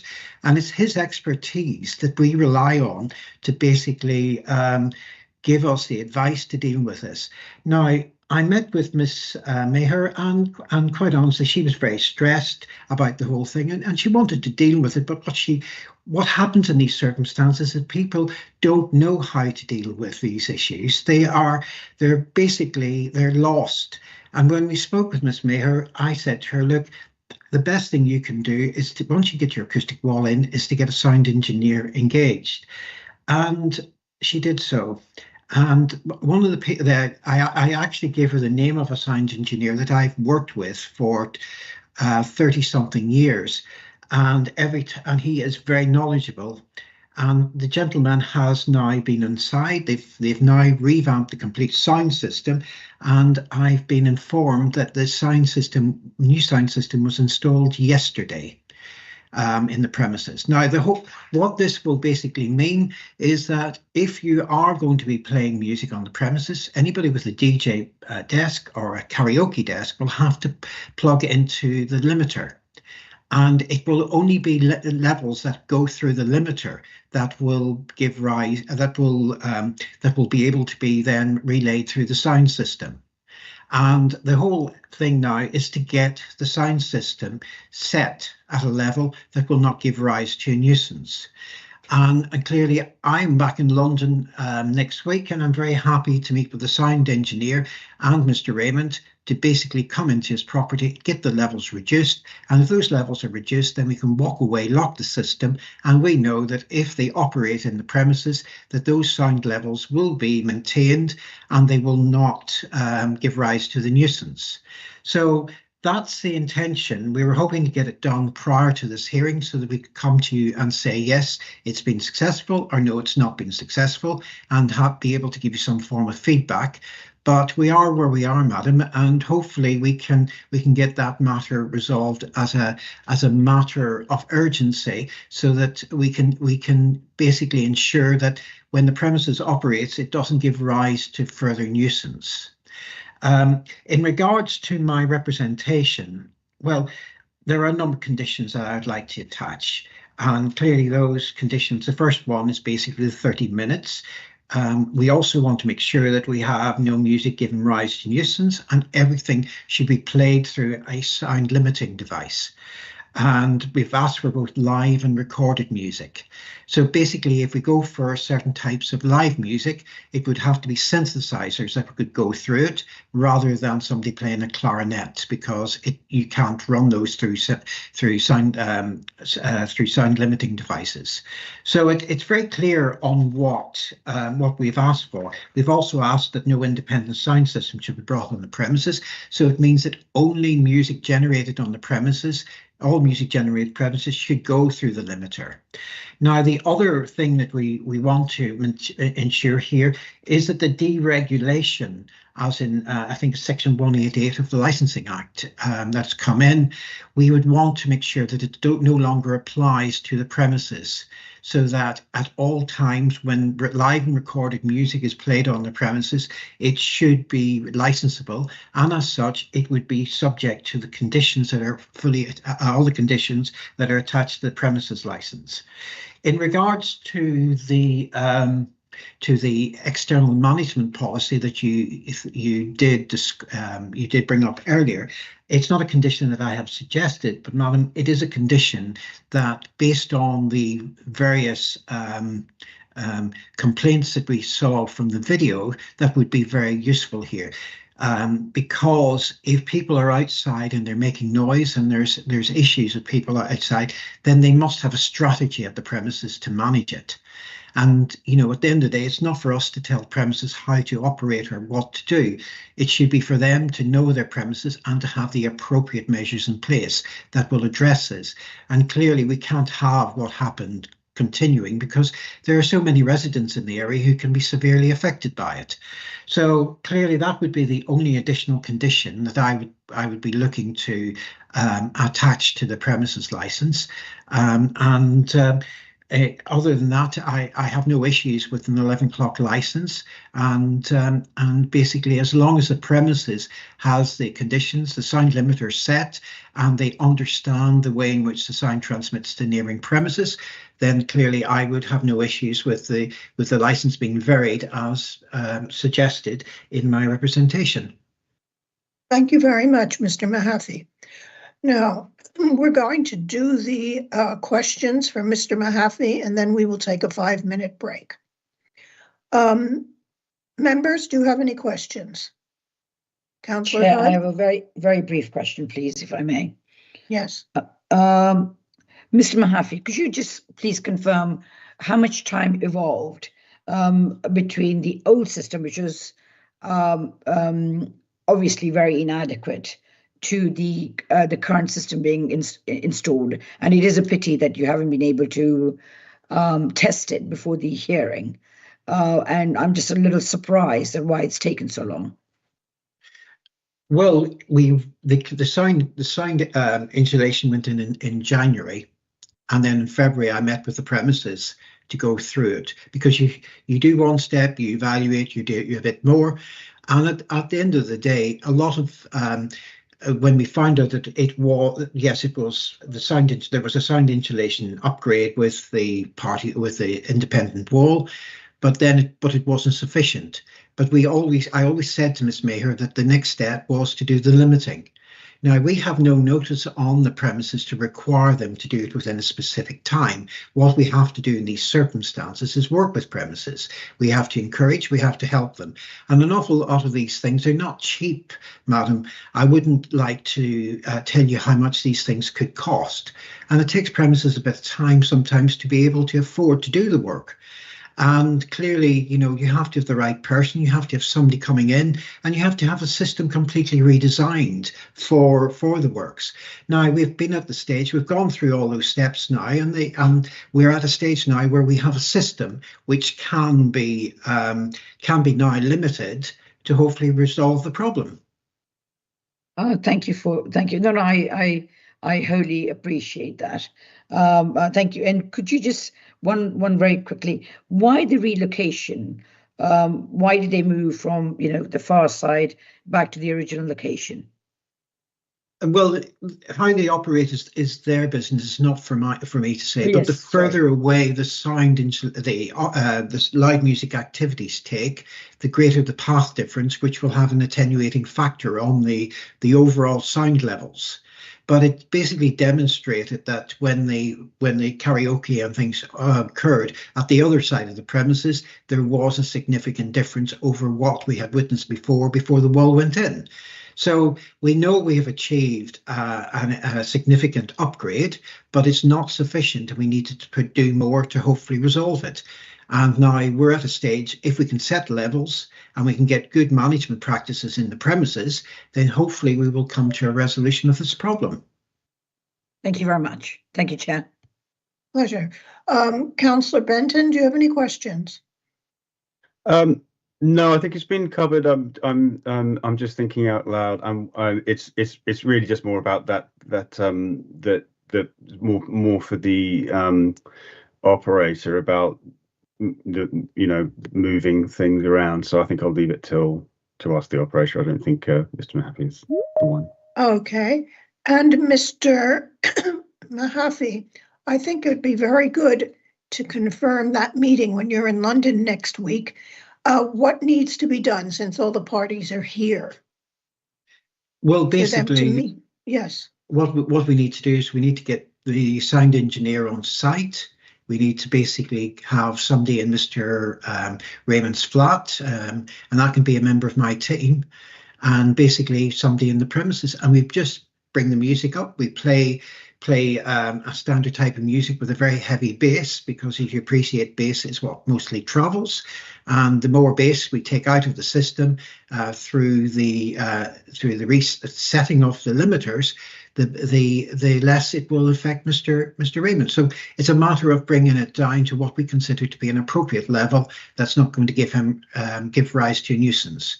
And that's something which we can sit down with Ms. Mayer and the sound engineer, Mr. Raymond, and hopefully sort out. Excellent. And you will contact them to see what times are convenient? Yes, we will. I think this is a matter of urgency now, Madam. Thank you. The thing about it is, really, it's this weekend over Easter, is to minimise the impact of it over the period until we get the levels set. I agree. Okay, Mrs. Marr, you heard about that. You've agreed to next week having some meeting with Mr. Mahaffy? I'll just answer on that. We've been in discussions with Mr. Mahaffy and his team all the way through. So yes, that's the natural culmination of all of this work. So everybody is lined up for that meeting. Okay, and Mr. Raymond, will you be available? As long as I'm convinced that it's going to work, and so I have some questions. I understand that. I think, though, it would be helpful so that they can get into your flat, if that's possible, or if someone can represent you and let them into your flat. I'm willing to let that happen. Right. However, I won't let them into my flat if they don't take their shoes off. Madam Chairman, that might sound ridiculous. There will be a standing instruction to officers to take their shoes off. We will not do anything that will create Mr. Raymond, and we have if we go into somebody's property, we have to be respectful of the resident, and if we are asked to take our shoes off, we should be doing so, and I will instruct them to make sure that they do. Yes, I mean, all of the utility companies who come to my house take their shoes off. So I think it's common practice, and you're quite right, Mr. Raymond, to request that. And Mr. Mahaffy has confirmed that. So I think that would be helpful. Do you agree? Dear Chair, I think you'll be able to see from the email records that I've submitted that there have been arguments with Mr. Mahaffy's team, them stating that removing their shoes is a health and safety aspect and that they are unable to do so. Okay, well, let's move forward. Let's move forward. And Mr. Mahaffey, you said you will come and you will tell your staff to take off the shoes. Is that correct? Madam Chairman, the officers are not, will be there. We will organise something, and it will be an instruction that if we go into Mr. Raymond's property, that we will respect his property in the way in which he requests from us. Okay, that sounds positive. Okay, our legal officers, do you have any questions? No, no questions for me, thank you. You'll deal with them during the condition sessions, I'm sure. Applicant for the review, do you have any questions of Mr. Mahaffey? Yes, I do. The first question is, are you aware, Mr. Mahaffey, that the first mention of a sound limiter was made as a solution was made on the 18th of March 2024?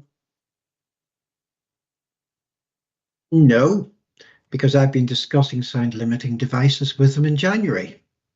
You'll see from email evidence number 7, email from Matt McElroy, one of your team members, stating that around the setting a system of a noise limiter.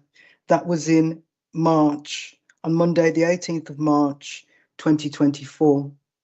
Well, over a year ago. Oh, in 2024. Yes, I'm sorry. I thought you said 2025. I'm sorry, my mistake. My colleague, Mr. McElroy, was dealing with the premises back then. I took on the premises in October of last year, November of last year, and basically I've been working with this because this is a classic case of sound insulation plus limiting device, and that's what I've been working towards in my discussions with the premises since I became involved in the matter. I believe you were CC'd into that email, Mr. Mahaffey. Yes, I'm sure it was. I'm sure it was. Okay, and basically I'm mentioning that just to point out the length of time. The time speaks for itself. My other question is, you mentioned that one of your solutions was that in terms of any music brought into the pub, that they must feed their music system, whatever it is, through the sound limiter. Can you tell us, is it possible for music to be brought onto the pub using a different sound system and played that does not need to be fed through the sound limiter? Is that possible? It is, and that's the reason why I have a condition on my representation, which basically says no independent sound system shall be brought onto the premise and used for entertainment within the premises to give rise to nuisance within neighbouring properties. And that's a condition that we are seeking the committee to attach. And is there anything to stop the premises from bringing an independent system onto the premises and using it? Well, if they do and we find that, that's a clear breach of the premises license because they're breaching that condition. You know, at the end of the day, they'd be silly to do so because you know, it's a breach of condition, and it's something which Mr. Harry would enforce, and that's the reason why we have that condition on. But at the end of the day, if they create nuisance, they're still breaching not the other condition that no music or amplified sound shall be generated in the premises to give rise to a nuisance. So they will be causing public nuisance. Probably statutory nuisance, and also we will be able to enforce the license conditions as well as statutory nuisance. Okay, and so what you're saying is it is possible for them to bring an independent system, and that it would take some sort of system, a period of time before that could be brought to a committee. Well, it would be a silly thing for them to do, Mr. Raymond, for the simple reason that they would be acting outside the conditions on their license. Okay, And I would hope that what we have gone through today, and we've been going through for the last 3 weeks, that the premises will have the appropriate processes and procedures in place to prevent this occurring, because they know that if they don't manage the sound levels, it will go through and cause a problem, and we will have the option of taking whatever action considered appropriate from our enforcement arm. Okay, thank you. I do have a couple of other questions, if I may, Madam Chair. Just 1 minute. I have to ask something. I just had a notice that says there's 5 minutes left for this meeting. Holly, can you confirm you've extended the meeting, please? It won't be cut off. Thank you, Madam Chairman. Yeah, that's just provisional, and the meeting won't be cut off. Everyone can continue, and that's absolutely fine. Okay, thank you very much. Okay, Mr. Raymond, please carry on. Thank you. You'll probably be unaware, Mr. Mahaffey, that I'm a semi-recluse, and in the complaints log that you submitted as evidence on the 28th of August 2023, a report of loud music was made at 12:18 a.m. You go on to state that officers are not permitted to enter the carnival footprint area, and that I, the resident, was nowhere near the premises. Can you then address for me, please, how could you know I was not at my residence without tracking me? Do you have any evidence to prove that I was not at my residence? And why is this incorrect evidence in the log, and what is the motivation behind it? Well, if it's carnival, we have difficulty moving around carnival, as you appreciate, on carnival days. And clearly you are outside the carnival area that we normally police. Excuse me, can you clarify? You said I was outside the carnival area? Yeah, I'm outside the carnival area that we normally you're police. Outside the carnival area. Yes, sorry? Continue. You said yes, you're outside the carnival area. We work within 3 sectors in carnival, and they're all to the east of Ladbroke Grove. If there is an error in our records, well, that can be amended. I don't think I was involved in that. But I would say that we can't get over, because of the crowd capacity and our resources in Carnival, they are truly focused within those three sectors on the east side of Ladbroke Grove. Thank you, but my point of the question is that it paints me in an extremely poor light in terms of not being home whilst making a complaint about the Pig and Whistle. And it's absolutely impossible for you to know whether I was or was not at home. And as a semi-recluse at 12:18 a.m., I would absolutely been at home. So well, yes, okay, I'd like to interrupt here. Ask you to remove Excuse me. I'd like our legal advisor. Is this appropriate at this hearing to bring this up? If Mr. Raymond would like to make a complaint, wouldn't it be appropriate to make a complaint? I just get the impression that Mr. Raymond is just kind of picking out some inaccuracies, and obviously Mr. Mahaffey has answered them. I don't think we can really take this any further. I mean, obviously there's lots of other evidence to consider, and obviously, it's fair enough that Mr. Raymond wants to get his point across, and it's noted. Yes, but Madam, what I would say is we did object to the temporary event notice for the Pig and Whistle last year for Carnival, so that the issues that occurred in 2023 didn't occur in 2024. Thank you very much. I think that's sufficient. And let's carry on. Mr. Raymond, do you have any more pertinent questions to this hearing? Only about the TENS for the 25th of May, the temporary event notice on the 25th of May, 2024. Right, and what are you speaking to on that point? When I rang to complain about the noise for that event, which I do want to point out, started before the temporary event notice timing, which was 3 p.m, and the event started at approximately 11:45, and the end of the temporary event notice, which was 9 p.m, and the event ended at 9:45.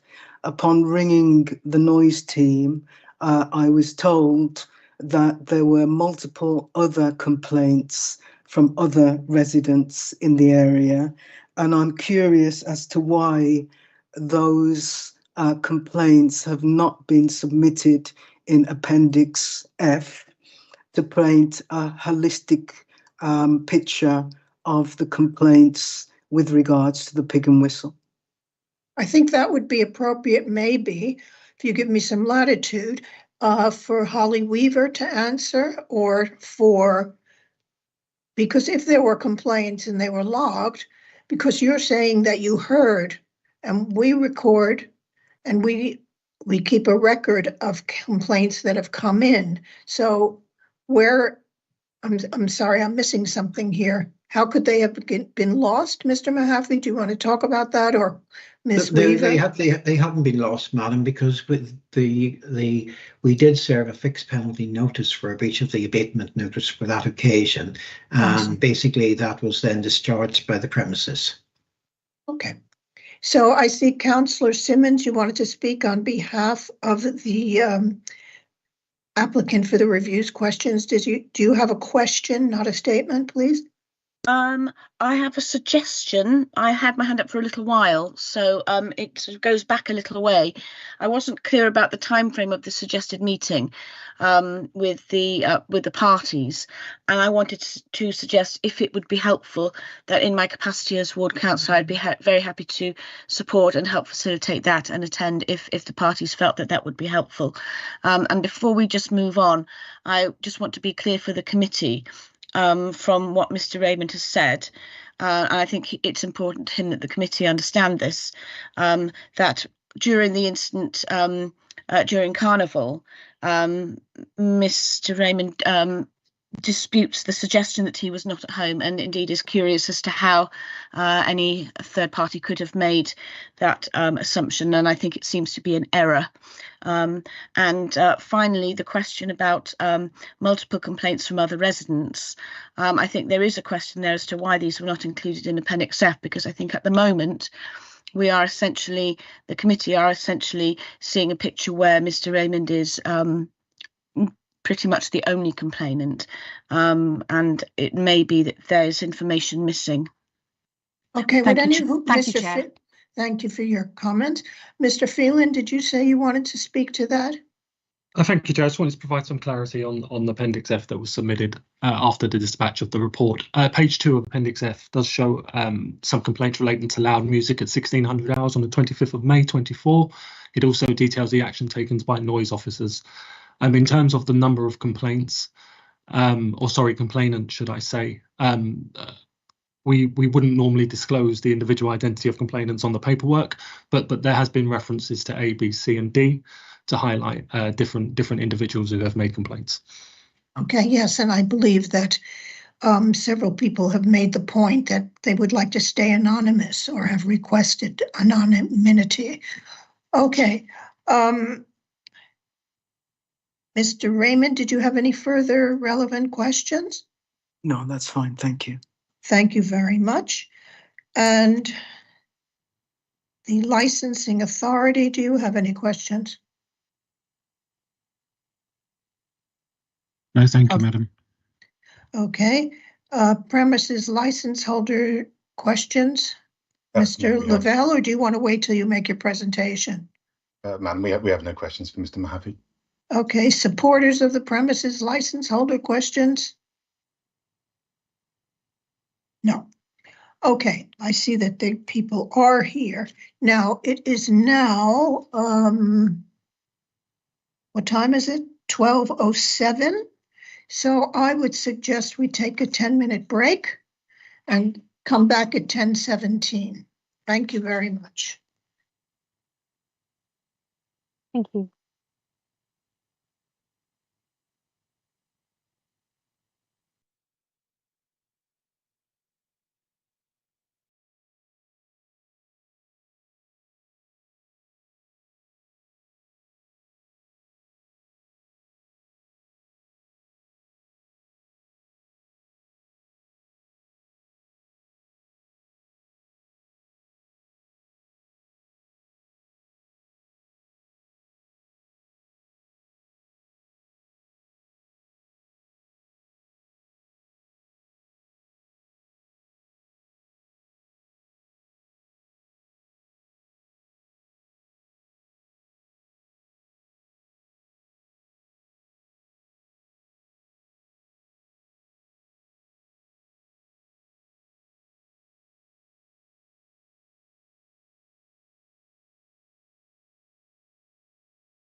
Yes, thank you, Chair.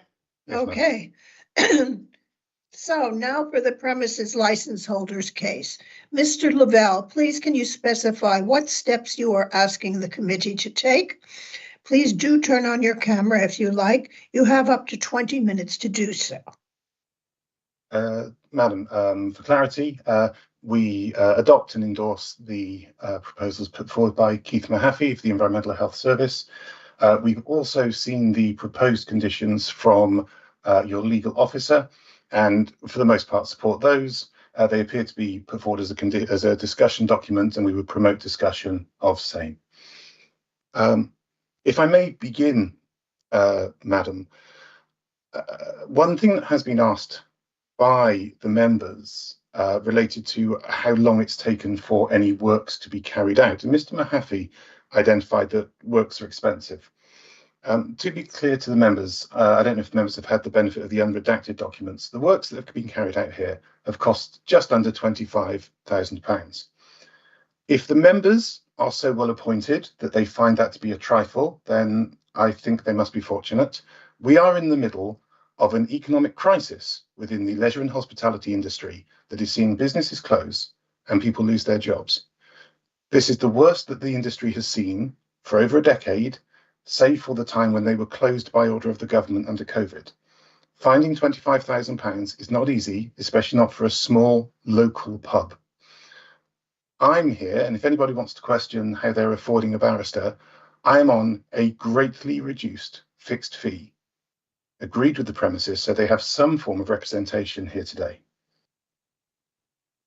And it is to their benefit that I am here, because I can offer an insight into this and hopefully assist members and everybody else in a way that perhaps the layperson or the operator can't.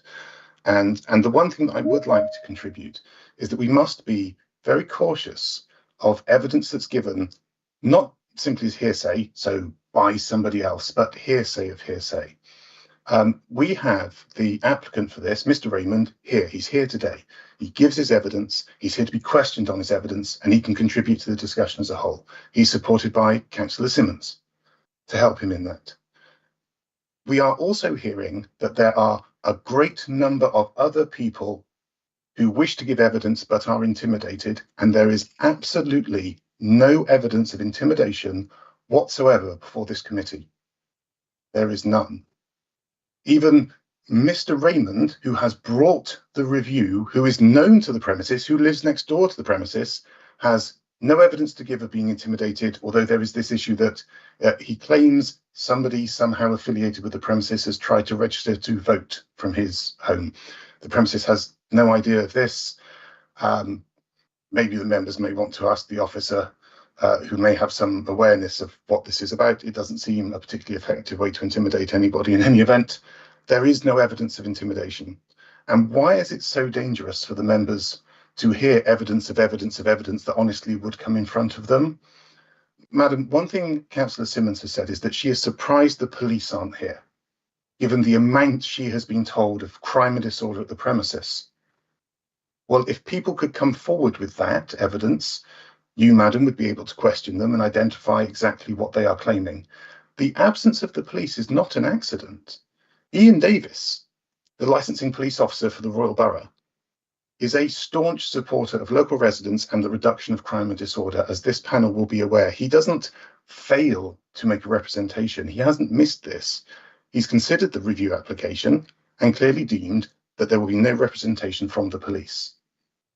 That does appear to be somewhat opposed to the evidence of evidence of evidence that you're hearing that there's a crime and disorder problem here.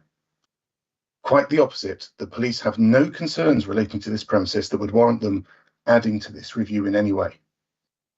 And madam, that's important for the members because it helps to paint a picture one way or another of whether or not you're dealing with a reckless operator or simply an operator running a local pub with limited means who's trying and has at times in the past failed to promote the licensing objectives. And so with that, madam, I wonder if I can probably upset your licensing officer, if I could ask them to perhaps play the videos again, because I'm sure everybody remembers the videos, but I think it's helpful if we can play the videos again because I have comments on those, and I think that would save a lot of time overall, rather than me having to re-describe the nature of the videos. Can I just ask if that's possible? We'll have to then, one moment, please. First of all, we would have to turn off the live stream. And second of all, is it necessary, is what I'm asking. Because we have had time to study them at home, of course, the committee. I'll speak to them from memory, madam. And if anybody feels they need to see something, perhaps a still can be shown or something like that. Okay, and let me just ask our legal advisor, is that all right? Or do you think we have to show them again? No, that's absolutely fine, as long as the premises license holder's happy with that. And it'll save my computer crashing as well. Okay. But perhaps if you could, when you're talking about each video, if you could refer to which, if it's like the video clip 1, 2, 3, or if it's the YouTube clip, which one you're referring to, so I can make a note, so it's clear which clip you're referring to. And if you need to, it can be shown, of course. Yes, I'll ask my committee. Do you need to see the videos again? Councillor Benton? No, I've seen them more than once. Okay, and Councillor Hud? I was of the opposite opinion because I've only seen them today, but they're very brief, but I shall, as the majority do not feel it's necessary, then that's fine. We can watch it privately. What do you think? Should we show them again for Councillor Hud? Lindsay? I would err on the side of caution if I were you, and I think the premises licence holder are asking for that to be done, aren't they? Aren't you, Mr. Lavelle, anyway? So perhaps that's best. If it can be done, I'd be appreciative. I don't want to. Okay, we'll have to derail turn the off the proceedings there. live stream. Wonderful. So we'll have Nima line up the videos again. Mr. Lavelle, would you like all of them shown one at a time as we did earlier? Yes, if we could, just in that same order as well. It's in my mind to speak to them that way.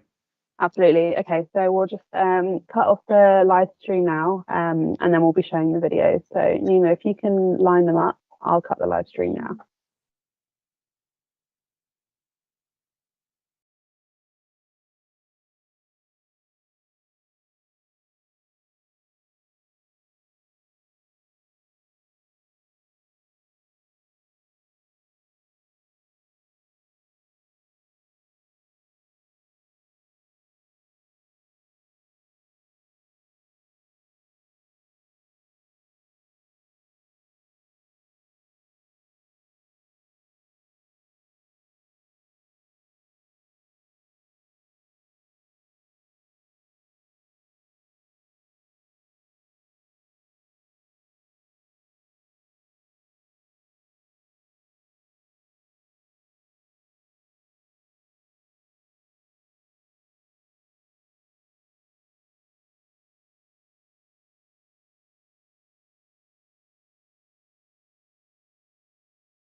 shouldn't Okay, be let's that live long known. stream.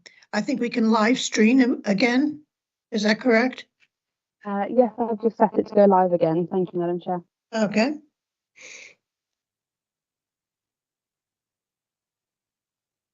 Am I good to go, or are we waiting for the live to kick in? Yes, please go for it, Mr. Lavelle. Okay, thank you. Just in terms of chronology, the full chronology is that the pub has been there for decades. Anne has been running the pub for 25 years, and she worked there for 10 years before that. It's provided this form of entertainment, live music, DJ music, and karaoke throughout that time. It has recently been raised as an issue by the applicant for this review, and upon engagement with the local authority officers, no doubt not as fast as the applicant would like, but certainly as of late last year, the premises have listened to the recommendations of Mr. Mahaffey, and as recommended by Mr. Mahaffey on the staged approach, they took on his specification for an acoustic wall and had that installed. That reduced noise transfer, but didn't remove the risk of noise nuisance or the ability for noise nuisance to take place. It was checked, observed by Mr. Mahaffey in February of this year. And please note, whilst these works go on, the pub has to either close or close off part of its space. So it did that throughout the festive season in the January period, whilst also paying for the works. That's no excuse, but it is a reason as to why it does take more than an instant to put things in place. Mr. Mahaffey, upon observing the wall and its effect, then advised that a limited sound system was installed. That's the thing I've discussed earlier. That was then CP Sound. You will have seen their receipt. They were instructed, they developed a specification, they sourced engineers to come to site to install it, and it's been installed in several waves, everything from wiring to the electronics, and finally the speakers. They're the last thing to go in, attaching to the wiring and the electronics that have been put in, as well as a large amount of carpentry to box the works in. Remember, this is a permanent system. That was all completed as of yesterday, so from February to mid-April. Those works were carried on in and around the pub, carrying on its business, and now it's installed. The limiter has to be set, and again, this is a note for Mr. Raymond. The way in which the limiter system is set, this isn't just a big dial that exists in the premises that people can turn if they want to make the limiter less effective. The limiter gets modified by way of a laptop being connected to it. That's something your sound engineer does for you. Limits are then set throughout the spectrum of sound that's able to be amplified in line with Mr. Mahaffey on site. The laptop's then disconnected and taken away. It's just a box at that point. So there's no risk of a rogue DJ wanting to up the vibe and pushing his mixing desk higher. It does nothing. The limiter maxes out what it will allow you to produce. Even a member of staff can't say, it's okay, I've got the key, I'll just unlock the limiter, and there's nothing to do. There's just a black box with cables in it. That's how things are controlled. It doesn't matter where the internal sound system is actually set up. It will be there will be speakers around, or there are speakers around the premises, as well as performance speakers either side of the stage that you saw from the videos. But the whole point is, once everything is affixed and limited, that system cannot be used in a way to create noise nuisance that will affect Mr. Raymond. Mr. Raymond may, of course, be sceptical of this, but it's something that's endorsed by the Royal Boroughs Noise team that spends a lot of time dealing with noise control. And he will see the effect of this in the coming week. And that is, dare I say it, very much that from us. If I were to just mention one last thing, which is, Madam Chair, your comment, this isn't a court. It's mediation with a lowercase m.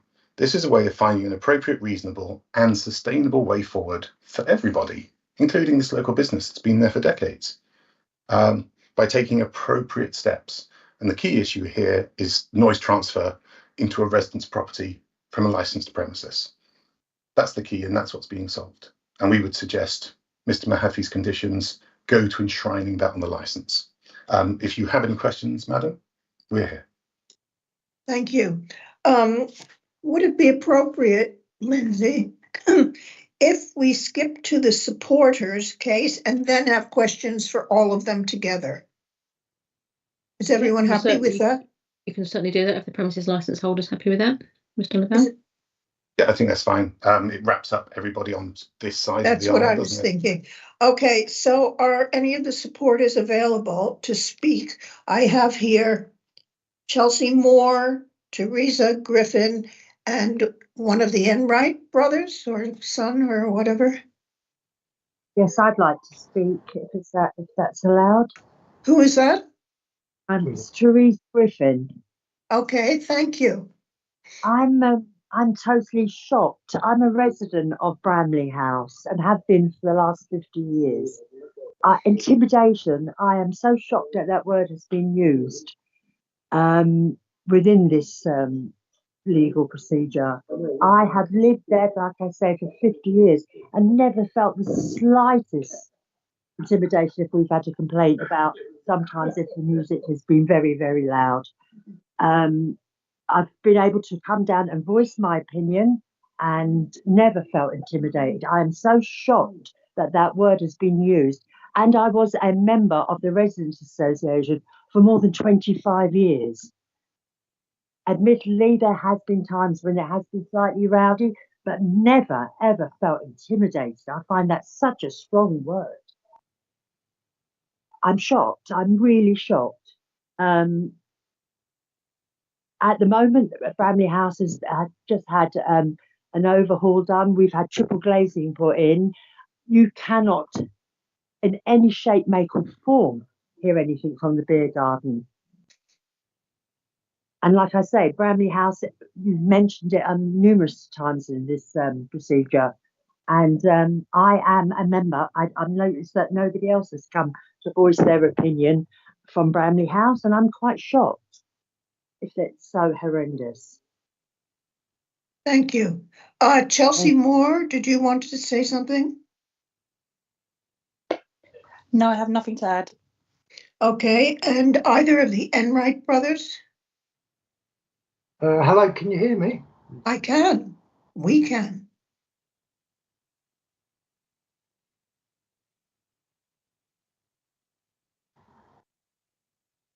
Now we can. If you're in the beer garden, I live like 200 metres away on the other side of the railway line. And the only noise I've had in the last couple of years is when the football's been on. Normally, I would be there in the pub for the football as well. But if anything, the trains make more noise than what the noise comes out of the beer garden and of the music being played in the pub from where I live. Because at the time, I do not hear any noise of any trouble after hours coming from the beer garden or from the streets, which I can see from my flat. Thank you. Any other comments? Then we'll go into questions. Yeah, this is Jason Enright. I live virtually opposite the Pig and Whistle. I live on the 10th floor, so I have a good view of the pub at all times, and also as the sound travels upwards, I can hear when there's a lot of activity in there. In the past few months, there's been no police activity. I think there was a stabbing, but that was unrelated to the actual pub. So the assumption that there's always some kind of criminal activity or some kind of trouble is completely false. I've lived in where I currently live. I've lived here since 1992. They're probably in the mid 90s. I think it was a different owner at the time. There was always trouble on Friday evenings with brawls spilling out onto the street. But for a long time, at least since Anne has been the landlady, that problem has disappeared. So this assumption that there's always trouble is completely false. Thank you.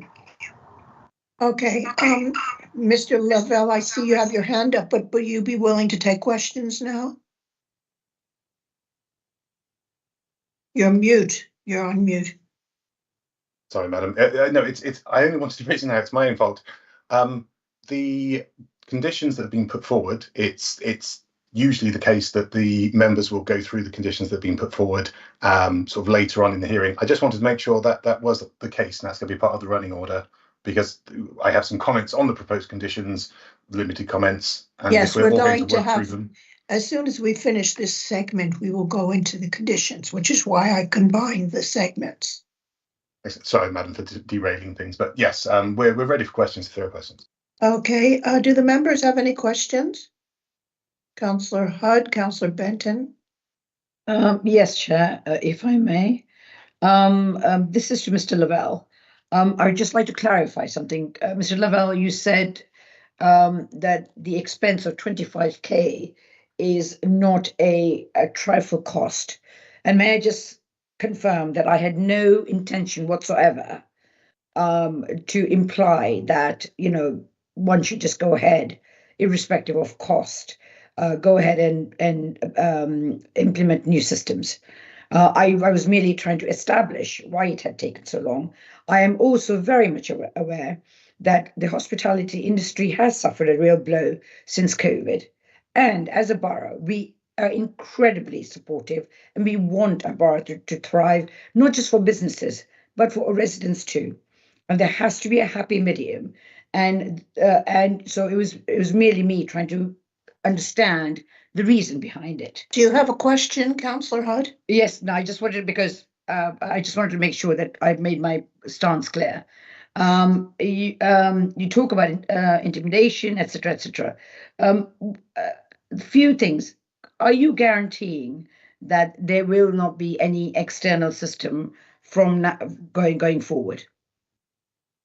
Okay, ma'am, you've got several points there. If I could take them in turn in order to answer all that thoroughly. Actually, I've got three other ones. Do you want me to ask you all of them now? Bear with me, madam. I will make a note and then I'll take them one after. Don't mind. We can do it individually. Not a problem. Oh, okay. Well, I'll go with what you've asked so far and what you stated. Councillor, your point is very well made. The reason I was talking about the amount of money in it not being a trifle was actually simply in support of Mr. Mahaffey's note that his approach is for works to be staged. That you build the wall first, you assess whether that was enough. Then you look to have acoustic controls and maybe a new sound system and see if that's enough. And that I'm endorsing his position there, that's why you would do it in a staged manner. It's not so much the time, it's the staging that I was trying to amplify. But your point is very well made, Councillor Hudd. Yes, these are indeed tough times. And it's certainly acknowledged that it's part of the Royal Borough's drive to actually support local amenity. And that's something that's been discussed in many hearings on planning and licensing side. I thank you for that. You then spoke, though, of we've got to strike a balance. Absolutely. It's not appropriate for an operator to carry on in a reckless manner or for an operator to be shut down simply because they are trying and there have been blips. There's somewhere in the middle there is a balance. One thing I would, just when discussing that balance, I'd note being able to provide this form of entertainment, live music, recorded music, and dare I say it, karaoke, of which I myself am not a fan, but I know many are. Councillor Brenton, you declared that you'd been to the premises and you'd been to the premises for karaoke. And that's exactly it. It's having certain forms of entertainment that brings people out. They can drink cheap supermarket alcohol in their own home if they want. A pub brings people out for various reasons, including that it can provide classic pub entertainment, a little bit of a dance on a Friday night, some live music from a band, or, heaven forbid, karaoke from amateur singers. That's what brings people to the pub. It's the lifeblood of the pub, as is, for example, New Year's Eve. That New Year's Eve, the grandfathered provision, that New Year's Eve provision, that's on many, many, many licenses, not only in the Royal Borough, but elsewhere throughout the country. the West End is kept alive by it on New Year's Eve. It's the one night that people will go for a very specific thing to celebrate the passing of midnight. And if you've got a license that doesn't reach midnight, a night where you can trade becomes a night where you'll be empty. And again, with the provisions we're putting in place, there's no risk of noise nuisance, even if you go later in the night, passing through the wall. What you've got is later dispersal from your customers, but it's the night when there's later dispersal throughout the borough. It's the one night of the year, it's New Year's Eve. Moving on to your last question, well, that you gave in that first wave there, which is where are the guarantees? Because that's what all of this is based on. How do we not make noise nuisance through the wall on New Year's Eve? How do we not do it any other time? You can't really get a guarantee from me.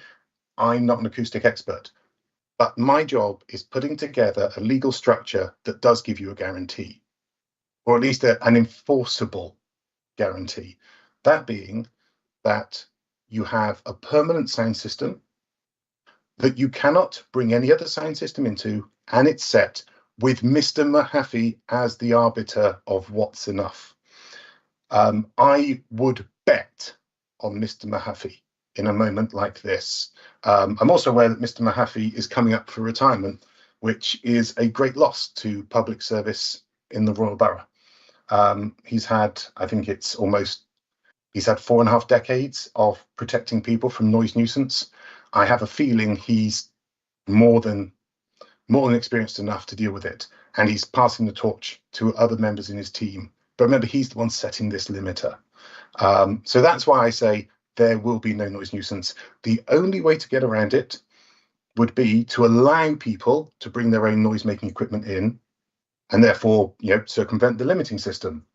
All it takes is a single photograph, and you've got a criminal offence with an unlimited fine and up to 6 months in prison.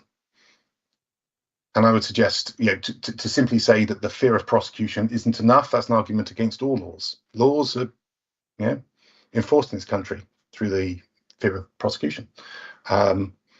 So this, for as much of a guarantee as I can give, Councillor, that would be what I would say. I hope that's helpful. You said you had more questions. Yes, Chair, I will be very brief.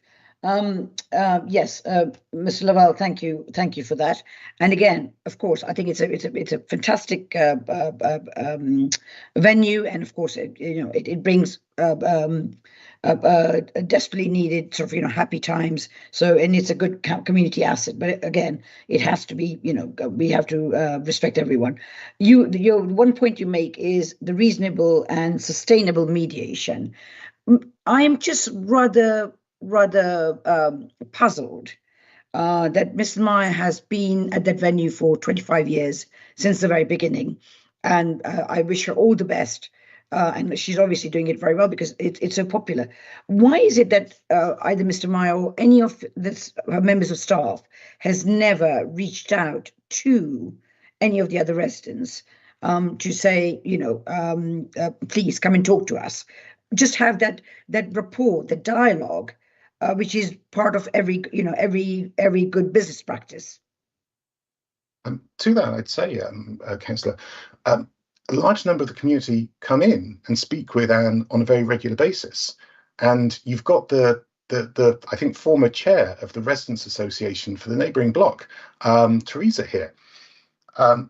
Nobody, she's raised her hand even. I know that she'll speak after this. Nobody has raised an issue with Anne, save for the complainant, Mr. Raymond, and Mr. Raymond's complaints were made effectively to the council. I mean, you've seen that Mr. Raymond films through the window but doesn't approach staff, but we're told that Mr. Raymond bangs on the door at 1 in the morning and doesn't film it in an attempt to engage staff. No one's approached Anne to speak, and you're right, Anne has not reached out to Mr. Raymond, but Mr. Raymond has also indicated he wouldn't want to speak with Anne when he was spoken to by a local officer. I would simply say, Councillor, this is a breakdown in the relationship and the communication between two neighbours. I don't say either side's in the right or the wrong when it comes to this, but it's something that happens quite a lot. All you can hope is that officers can attempt to mediate and come up with solutions. They've attempted to mediate. They have come up with a solution. We're following that.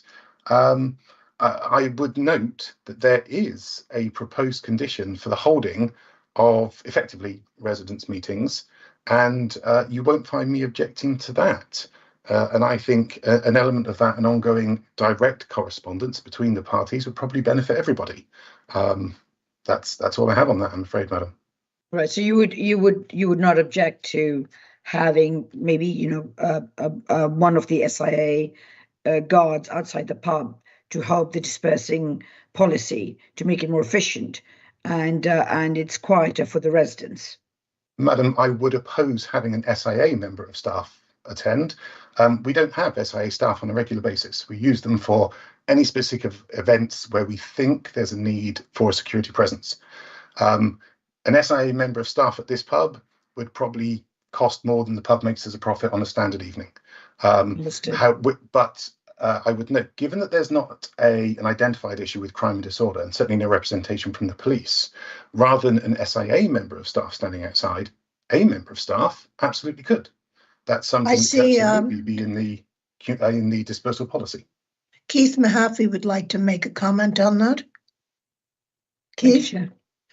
Madam, at premises like this, it operates till 11 o'clock. We would not wish to burden them with excessive costs with regards to SIA. But what we would say to them is that maybe when you get your external management processes developed for the premises, that you can look at how you manage the people. One of the things that what premises can do is they dedicate a member of staff to be SIA trained, and they can then go outside and deal with these issues when they become a problem.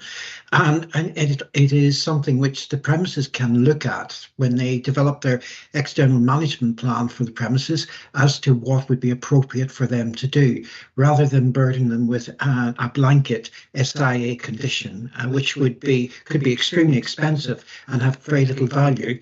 The other thing about it is having a member of staff who is actually associated with the premises will have more ability to understand the nature of the problem and be able to react appropriately, rather than somebody who's brought in with no connection.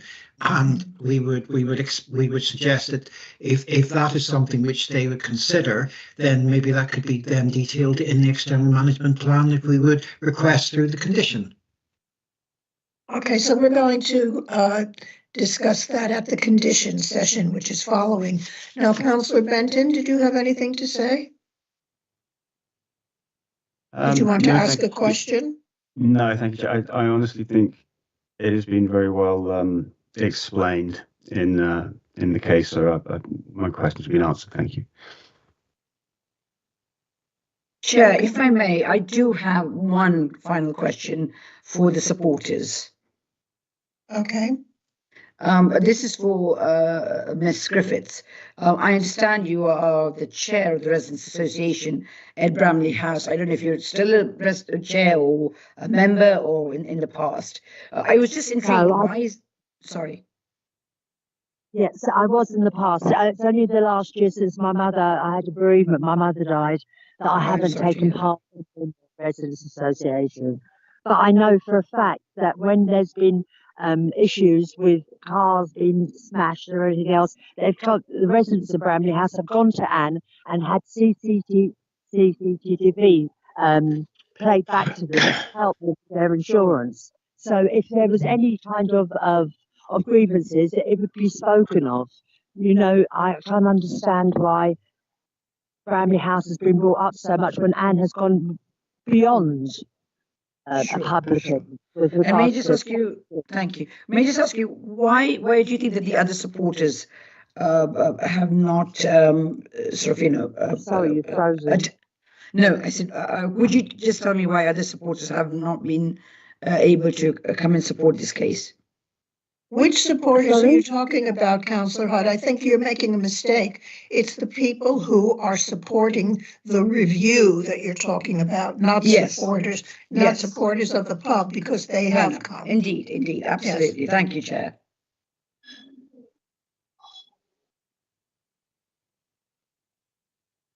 Okay, not to worry. That's okay. Don't worry about it. Thank you. Okay. Well, I think Councillor Hutt has asked most of our questions. Thank you very much. Legal officer, do you have any questions, or should we go to discuss any points in the condition session? I've just got one question, but then I think there's Mr. Rose may want to ask some questions. I think you've got to follow through with the other questions. Of course. Just one final question. So when the works are being taken place, I think you said, did you say a stage was by the party wall, or is that just where everything's set up ordinarily? And it was moved temporarily, but has it gone back into that place? Is that the place where everything's going to be kept going forward, like the music on the party wall? Yes, the final destination for where the performance is, due to the layout of the pub, you can try and put it at the other end, but it doesn't fit particularly well and the audience can't see it. So it will be where you saw the woman playing the guitar or the two guys playing with their speakers. It will be there. On the party wall? It will. Okay. However, the speakers are installed in such a way as to, one, isolate them from the wall, and then the volume of those speakers is set. So regardless, you could put them attached to the wall if you wanted. They won't make a noise that passes through. Thank you. That's the only question I had. Thank you very much. Okay. Mr. Raymond, did you have any questions? Yes, I do. Please carry on. So you mentioned that with regards to the videos, there's only those 2 videos of the 23rd of August 2023 and the 5th of April 2025 with regards to those type of gatherings outside, and of course including a smaller one on the 21st of March. My question is it possible that as those videos were taken by residents from Bramley House and not myself, sorry, that because there was no a means that they were aware that there was going to be a license review until very late in February. In fact, I would say around the 1st of March. Is it possible that people are only just filming because they know that there's a license review? And that's why there's no videos between 2023 and 2025. Well, there was a video in 2023 and there wasn't a license review then, but the resident felt the need to film what they had seen. And I would simply suggest, given that we don't have evidence in front of the committee and the committee must base what it does on evidence, simply stating there must be reasons, I'm sure there's evidence out there, is unwise. More importantly, as I say, the 2023 evidence didn't take place when there was a review. A resident felt the need to record what they saw as it caused them a disturbance. The premises has been there for decades. If what is happening is causing residents such disturbance that they feel that there should be steps taken against the premises, or they wish the local authority to know about it, we could assume that they would record what they see and make complaints to the council. They haven't been recording what they've seen and making complaints to the council. I would suggest all this committee can do is look at the evidence that's actually in front of it, rather than trying to deduce why there isn't more. Quite the opposite, there isn't more. And have you seen the evidence submitted of the email anonymised that has been seen by Councillor Simmons from the resident who submitted the videos, who shared the videos with me? Again, that's a resident who isn't here to tell anybody what they've seen, a resident who claims to be intimidated when there's no evidence of intimidation. This is what we would describe as not just hearsay evidence, it's at best low weight hearsay evidence. What you have is a video, and that is helpful. It can be seen by the local authority, it can be seen by the members here. Simply having anonymised emails, making allegations when there's another resident here from that same building able to be cross-examined and give live evidence who directly contradicts what's said in an anonymised, unquestionable email. Well, it's for the members to weigh that evidence, and I'm sure their legal advisor will advise them on how to do that, but I have a feeling they've done it many times before. Some of this evidence is of high quality and some of it is not, and it's for the members to make their decision. And you state that the video on the 21st of March is not breaking any license rules. However, as those people are standing directly below the balcony to my home. And having returned after not being in my property that evening, I found that unacceptable in terms of the drinking. Of course, the noise isn't clearly audible in the video because I'm standing from quite a distance from them, and the associated noise. And you say that that would be stopped by a policy whereby the patrons would be allowed to leave at different stages. I think you call it a dispersal policy.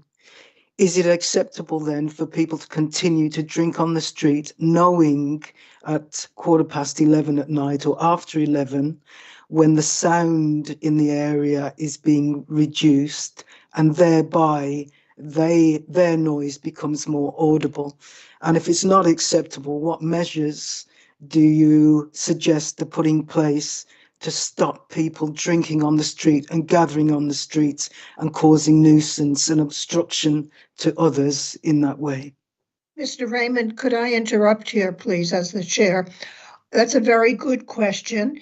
And I think it would be more appropriate to bring up the answer in our next session, which is discussing conditions, because then we can address your specific issue. Would that be okay? If you feel it's the right thing to do, yes. Well, yes, because you wanted some specific remedies, and I think that's when we'll discuss it in the condition. And if my legal advisor thinks that's appropriate as well, then I would like to do that after we finish with the questions. Would that be okay, Lindsay? Yes, that's fine. Everybody has a voice in the draft condition session. So In that's the not a problem. condition, exactly. So, does the licensing authority have any questions? No, madam. Thank you. I see Councillor Simmons has some questions. I do. Thank you, Chair. I wanted to go back to some of the points that Mr. Lavelle has mentioned, and specifically being cautious of hearsay. I think Mr. Lavelle mentioned that it's been said that a great number of other people would have come forward, but that they were intimidated, and that there is no evidence of intimidation. Now, I see Teresa has expressed her shock at the use of that word. And I think I just want to clarify, I think that is the word that comes from Mr. Lavelle. Certainly the word that I've used is people are fearful of repercussions. And as the ward councillor who is in contact with many residents in my ward, but in particular in and around the Pig and Whistle, including Bramley House, that is my testimony to the committee, that this is what residents are telling me. What the committee choose to do with that and how you wish to weight that obviously is for you to decide. Councillor Simmons, I'm sorry, Yes. do you have a question? Because we're not having summing up. We're not having summing up. I do have a question around the information that Mr. Lavelle mentioned around the incident in clip 1. Which he says is involving the traveller community. I'm not sure. I was wanting to ask, is that information in the bundle of papers with the hearing, or is that additional information? And is it evidence of evidence of evidence? Can I just jump in here? I think it's just amplifying what was provided. I don't think it's additional evidence per se. Right, I think it's right. just amplifying. Okay, That's all. okay. And in that case, I would just like to, if it will assist the committee, which I think it will, to make you aware, in my capacity as ward councillor, that the police and in particular the Safer Neighbourhood team and the local police are trying very hard at the moment to build a relationship with the traveller community. And this came up recently at the ward panel 2 nights ago. So if the police had made a representation that there was only this one incident, then the committee would be in no doubt. As it is, with the local sensitivities and the work that the police are doing at the moment to build relationships, that may also feed into one's assessment of the situation as to why the police may not have made a representation. What is your question? That was information to assist the committee in relation to the presentation by Mr. Lavelle. Okay, I believe he mentioned that it was a traveller funeral. Yes, he did. He Yes. did. And so in that context, I wanted to make sure that the committee are aware of that there are sensitivities and tensions at the moment within the ward, which the police are trying to address by, quote unquote, building relationships with the traveller community. Okay. Are there any questions from anyone else? We have Raymond, Mr. Raymond. We have the license authority, no questions. Noise and nuisance, no questions. Premise license holder, questions. Chair, there's somebody's got a hand up, TG. I'm not sure who that is. Oh, Teresa Griffin, she spoke before. Yes. Would you like to comment to ask a question, Teresa? No, I'm fine. Thank you very much. Thank you for listening. Thank Okay, you. that's a historical one. Thank you. Chair, could I make one more very brief point? Because I think it may assist the committee also. In one sentence, one very brief sentence. Lindsay, what do you think? Because this is a question set up. No, that's fine. That's fine. Just as long as we've got all the information, that's fine. Okay. Thank you, Lindsay, and thank you, Chair. I just wanted to make sure the committee are aware the current chair of Bramley House, which is a block of 45 residences, some of which face onto Bletchenden Street and some of which face the opposite side onto Silchester Road. The current chair has been the chair, I believe, for the last 10 years. Well, that's not an issue here. Thank you. Thank you. I just wanted to make sure in terms of who is representing. Well, she's not here. She isn't here, are they? No, and we have, I think we've exercised the reasons for why residents may not have felt able to come forward to this hearing.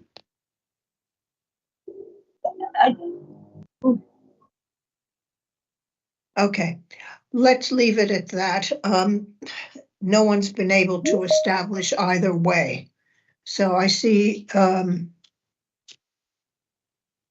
there's someone else here trying to get in, and Alex Gladstone, is he allowed in? Mr. Gladstone, can I double check that you can hear me?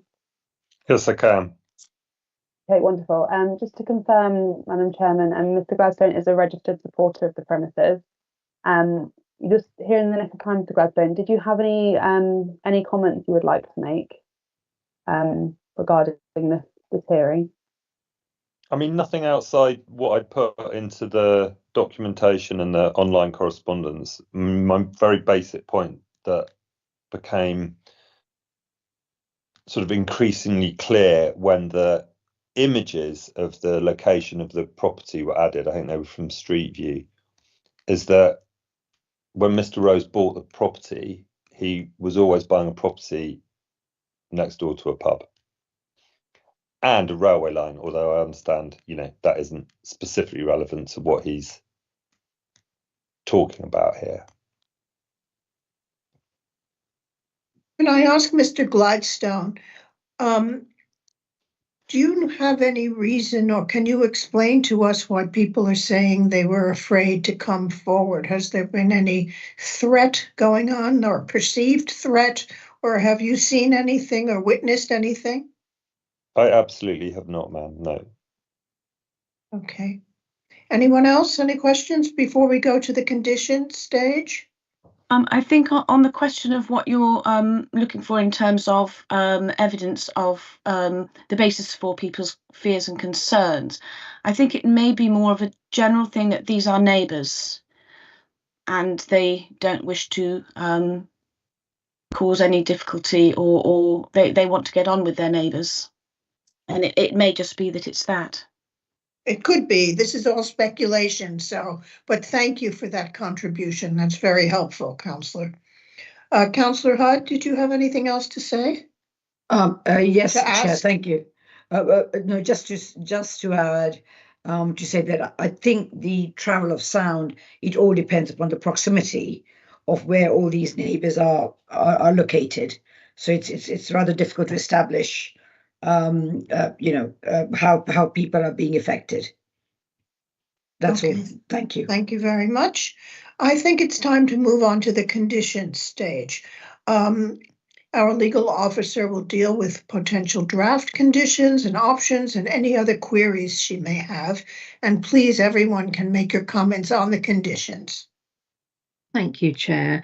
As set out earlier on by the Chair, there are various options that are open to the committee today. I think they were listed earlier, such as taking no action, revocation, suspending the licence, removing the DPS, or amending the licence conditions. Yesterday, governance circulated a document which I prepared, which is on the screen now, which I hope everyone's had a chance to have a look at. The words in black are words. Lindsay, sorry to words interrupt. Sorry. So could we just have it a slightly larger font? Oh, much better. Thank you. Thank you. Right, I'm going to start going through the licence. It's on the screen. Obviously, anybody who's got any comments, please chip in. But obviously, it's Mr. Rose and Mr. Raymond and Mr. Lavelle in particular. But obviously, if anybody else has got any comments, please chip in. This is obviously a very old style licence, and obviously a lot of the old style conditions are quite antiquated, and it will be helpful to remove some of the old style conditions to make it more easier to read and more modern day. And I think that's been suggested by the licensing authority as well. So going to number 7, I'm suggesting you've already got your hours on the front of your license, and obviously one of the conditions is going to be 30 minutes drinking up. I'm suggesting that condition 7, apart from F, which we'll keep as a standalone non-standard timing, be deleted. Can I have your comments, please, Mr. Lavelle? Yeah, we would support this when the old justice is on license hangovers, isn't it? So yes, it can go, say, for F, which becomes a non-standard timing under the new system. We would agree. Thank you. Right, I'm not Mr. Raymond or anybody else. I'm not going to keep saying, do you want to chip in after each one? But please do chip in after each condition if you've got something to say, please. Number 8, again, suggesting that's deleted. Are you okay with that? Yeah, again, that's back when consumption used to be a restricted activity. So yeah, happy for that to go. Thank you. Number 9, which is nil effect anyway, that could be deleted. I'll come to number 10 when it comes to 28. Number 11, is a minimum of 2 staff on duty at any one time sufficient? Are you open to having increase, or your comments on that? This is, as you can see from the video that's made, it's a single story, although it's a 2-story building, the upstairs is actually staff accommodation. It's a very small pub. And having more than 2 on Tuesday midday, it's probably too many to even have the 2. So 2 is what's there. We would suggest there's no need to increase it. Okay. Thank you. This is Ray Rose Raymond here. Thank you. I'd be happy with 2 staff during weekdays, but not at weekends when there's events or increased numbers, or where there's a possibility of the type of behaviour that we've seen on the video, or where there's the possibility of people gathering on the streets and drinking and taking their drinks outside. I think we're going to have some conditions about not taking drinks outside. Mr. Lavelle, any comments on that? I'd note the same. 2 is fine. It's a small pub even when full. And the issues that Mr. Raymond complains of are about noise passing through a wall, which has nothing to do with the number of staff. And the videos we've seen, I mean, I have comments on those everybody's heard. There are very limited, one of which shows people standing and talking at standard conversation levels. And I would like to point out, Mr. Raymond did say it's directly underneath his balcony where people might stand. If you simply look at the photograph document that has been provided to everybody, those people are standing outside of the front door where we might expect them to stand when they've just left the building. It's not directly under his balcony. His balcony is then, his building is set back from his balcony, and his bedroom, I think, is then on the floor above that. So to suggest he's being caused noise nuisance by the sound of standard conversation of people outside, I would say is a stretch. So anything that increases the number of staff that have to be in this small premises, which really affects its financial viability, is something we would look to resist. Whereas installing best practice in terms of not allowing people to take drinks off the premises, otherwise into the beer garden, and encouraging them to disperse, we endorse and we would accept. With the greatest respect, I do have to challenge you on that. My balcony, whilst some of it is over the shop, there is an adjoining wall that joins directly to the pub entrance door. And that is still above my living room and above my bedroom. And I'm happy again, if the councillors have any questions. and Mr. Laverne, I challenge you to come and stay a night in there while those group of people are outside. You're not in a position to comment on the level of noise, and that is part of the problem, is that people think that because they assess a certain situation, they are not experiencing it directly. So thank you. Thank you. I think the committee can take a view on that. Lindsay, can you just tell us what the fire capacity is of the pub? I don't know what the fire capacity is, and that's for the Fire Regulation Authority to set. But Mr. Lavelle must have the figures. Just let me take instructions, madam.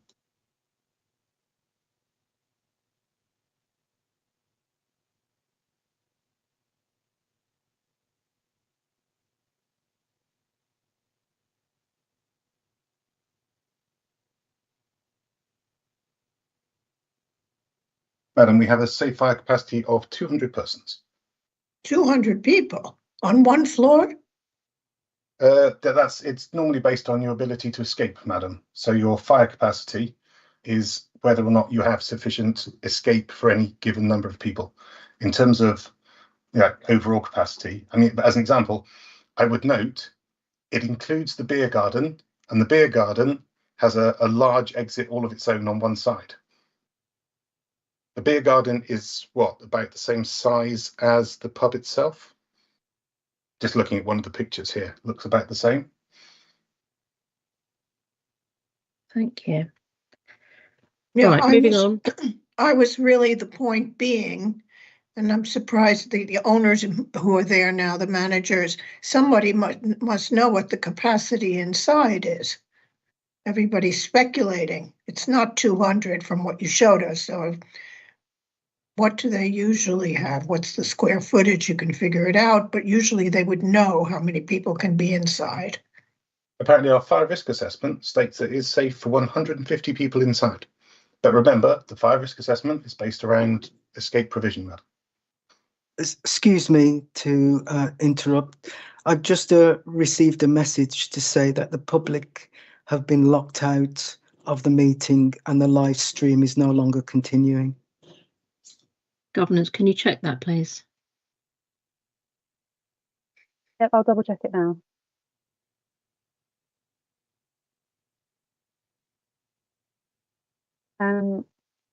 Okay, give me just 1 minute. I'll double check what's being shown publicly, and I'll report back.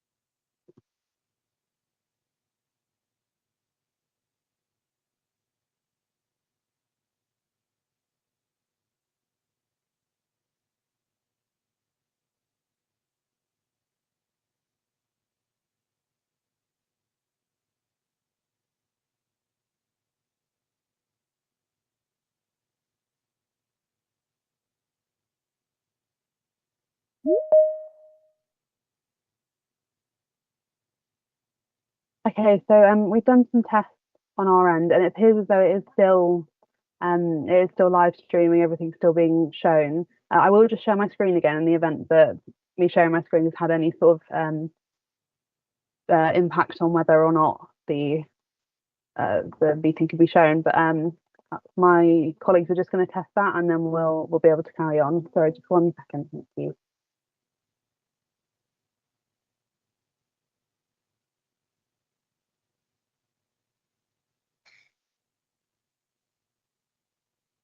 I've just received a message that they're back in, or that it is live. Okay. Okay, wonderful. Thank you. Lindsay, I'd like to raise a point, and if you think it's irrelevant, please tell me.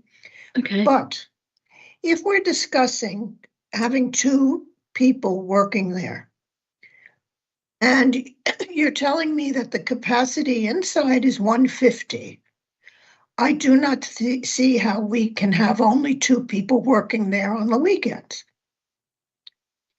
It just doesn't make sense, and it doesn't seem safe. You're talking 75 people per staff member. So I'd like to come up with something realistic. And if they don't have 150 people in at any time, please say so. But this is what this is what we're saying now. And that can make a pub get out of control. And then if you have 1 person on the door dispersing, you've got 1 person inside. Fiona, do you want to talk to that? Hey, I was going to respond unless Lindsay wanted to. No, please do. I was going to ask you. Okay, I do note that the condition says a minimum of 2, so they can have more. If the ask is to have a number for members of staff on the premises, then maybe the condition could say something along the lines of a minimum of 2 members of staff shall be present, but if they're having an event or it's on a weekend, then it should be risk assessed and appropriate members of staff should be there. I'm happy with that. Something like that. I don't know if Marcus, I think that Mr. is a Lavelle good would agree. suggestion. Sorry. Yes, that's a very good suggestion. Madam, I Mr. would Lavelle? note, although you may have a concern, there is no link between this premises and crime and disorder, and it's been running for decades. The incident that showed violent disorder outside was when the premises were closed and people who had not attended the premises were having a fight. So I would be cautious as to requiring to have any specific numbers of staff other than what's on the license, given there isn't a history of crime and disorder here. However, I am told effectively the premises operates, and this is a little in the air, 1 staff member to 50 customers. So if they're quiet, they'll just have the 2. If they've got between 100 and 150 people, they'd have 3. If they were filled to capacity, they'd have 4. So about 1 to 50 customers. Would you be happy to have a condition worded to that effect then? Or would you prefer it to be risk assessed, as Fiona has suggested? Madam? Are you asking me or are you asking Mr. Lavelle? Sorry, I'm asking Mr. Lavelle. Obviously, Fiona's put forward the suggestion. We would happily go with either way, depending on what the chair would prefer. Okay, so in relation to condition number 11, which currently says a minimum of 2, you're saying that you're happy for the committee to consider, if they consider appropriate, a minimum of 2, but in the event of events and weekends to risk assess, or your suggestion of 1 staff to 50, 2 staff, 1 staff to 50, 1 to 153, and a full capacity for either of those. I think that's what's up. Thank you. Yes, indeed. Just to give the committee some options. How would that work practically? Because they don't know how many are going to show up. Well, they're not going to call someone at the last minute on a Saturday night who's going to come in. Well, Madam, that's the same way the risk assessment would work. The risk assessment is based on trying to understand how many people you expect to turn up and then having them appear. I'm just suggesting it gives the committee a little more certainty to have a condition talking about a ratio. But if you're happy simply with the production of a risk assessment that then can be stored and shown to officers if they attend, we're happy with that as well. Thank you. I think the risk assessment one is more commonly used that I've come across, to be honest with you, but the committee can consider either or option. It's done in advance. If you're an experienced pub owner, as Miss Marr is, she would know what to expect, let's say, on a Notting Hill Carnival or a football or a birthday party or a funeral. So I think it is more practical, but let's discuss it in committee. Thank you. Right, moving on to number. Sorry, if I can just add one more thing. Can I just add that the situation is complicated by the fact that the beer garden is a new since the last 5 years. And what it would mean is that there would need to be a member of staff outside in the beer garden and reduced staff in the pub. So in effect, the staffing, whatever it is, would be split between those two distinct areas. And this is a new phenomena for the last 5 years or so. Thank you for that. My understanding is that the rear garden was a car park and is now used as a garden, and it's not covered by the on sales on the license, it's covered by the off sales on the license. Is that correct, Mr. Lavelle? It is, madam. Also, I know it's actually been there it's been used as the beer garden for over 10 years. And when in your fire risk assessment, I think you mentioned 200 persons, was that including the beer garden or was that just inside? As I'm told, that includes the beer garden. And we would expect on hotter days, probably fewer people inside, more in the beer garden, colder days, more people inside, fewer people in the beer garden. So 150 inside the actual building, 200 including the beer garden. Okay, yes. So we can factor that in. Okay, thank you. Moving on to number 13. Can I have your comments on the words in red? All external doors and windows shall be kept closed except for immediate exit and egress when entertainment is provided at the premises. I would caution that because of the word external. I don't know if we have a photo that we do. Are you able to bring up the photo document? It's just I think it's helpful to see the. It's got some Google Earth images on it. Yeah, I'll just pull it up now.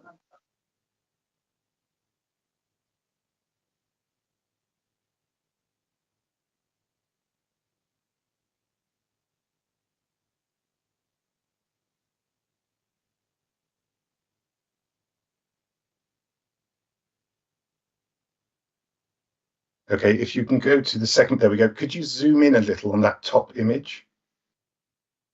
Do you see the grey, seemingly industrial doors that don't have windows? Yep. That's it there. Those are arguably our external doors. When we're open to trade, they lock back and you actually have a nice classic pub glazed door. So I would be wary about using the phrase final doors. Perhaps the exit doors, otherwise we'd have to actually seal the place as if it's closed and would get no trade, which would be difficult. I would also note that the risk of sound leaving from that door, you can see from this image, and if you scroll down just to the next image, that sound leak is projected, if there is any at the time the door opens or closes, is projected across a busy road quite some distance to people opposite who have never complained about noise nuisance leaving the premises. So I would be cautious about having the requirement for the door to be closed, safe for access and egress, that's fine. But identifying somehow that it's the, I don't know what you'd call it, because it's not the, I don't know if Mr. Mahaffey's encountered this before and has a comment on wording, but I'd like it to not require us to close our security shutters effectively. Mr. Mahaffey. And can I just clarify, that isn't the main entrance to the pub. The main entrance is on the, is it on the corner of the actually, Street and Blemley Road? Both get used depending on the direction of travel from persons coming in. Some of them go in through that one, some of them go in through the one on the corner. Can you put the picture back up to the other one, please, Holly? So the two those grey doors, that's on Bramley Road.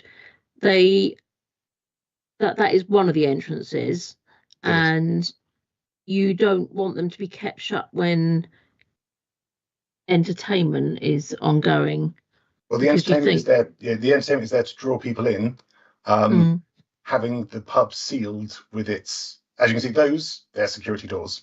When they are open and locked back, you have our nice pub door. Okay. And as I say, trying to prevent noise coming out from this area as opposed to noise passing through the party wall, we would suggest is less of an issue. And there's no indication that when people do come in and out, that noise passes through here, crosses the road and causes anybody any upset. So I'd like Mr. Rose Raymond's comments on that. So you're saying that if those doors are kept open during entertainment, then it's less likely to be an issue than the sound transmission through the wall. So I'd like Mr. Raymond Rose's comment, or Rose Raymond's comments on that, please. Or Councillor Simmons, or Keith Mahaffey's got his hand up as well. Do you want me to put my threepence in on that? Please. Yes, I would very much agree with what Mr. Lavelle has been saying. Basically, what we have here is a secondary path. The direct path of sound is across the party wall into Mr. Raymond's flat. It would have to reflect back. We would also have a certain amount of attenuation through the distance of because it's not a direct path. You have to go out to be reflected back into the premises, and then you'd have the facade of the building, which to me would have a high acoustic performance, and it would be very similar to what the level of the acoustic wall and the party wall would be.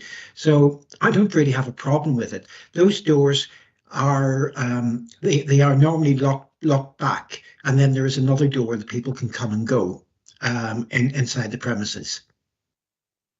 Okay, so Mr. Sorry, carry on, Keith. Yeah. I wouldn't have a problem with those doors being open. The door that I would be looking at being closed, but it would be only for egress and exiting and entering into the premises, is the door inside, because there's another door as you step into that lobby. I wonder if we could identify the door on the plan as part of the condition. So you which other door are you talking about, Keith? So I'm not clear which door you're talking about. When those grey doors are locked back, yeah, there's another. You walk into a lobby, and then there's another door, and you walk straight. Oh right, there's a lobby, right? Yes. So those doors being kept closed. That's what you're talking about, Mr. Lavelle. How's that? Yes, yeah, that's the one. The door inside those doors being kept closed, set for access and egress. That's fine. So as I say, maybe we could identify it on the plan for the purpose of the condition. Or internal lobby door. Could you call it the internal lobby door? Could you call it the internal lobby door? Okay, behind the grey security doors. Yes. Okay, I can find some. So the other entrance is it on the corner? I think you're happy to keep that shut during entertainment. Let me check. I don't know if that one has a shutter on it. Bear with me. I'll just have to take some quick instructions.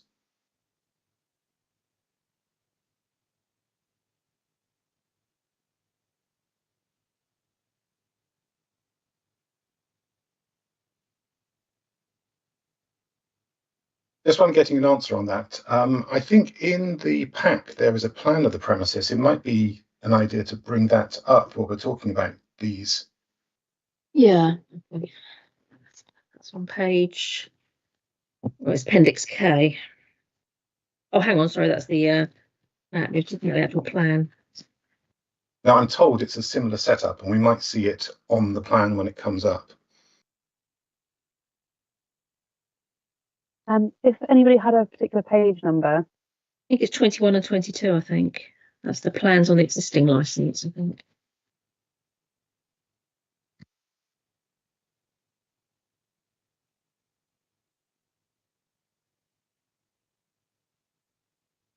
Oh, and there we go. Okay. Okay, so the plan, if you look at the bottom right of the plan at the moment, that's the door we've just been talking about. Also, not that one, not that one. Whoever's wiggling, that's it there.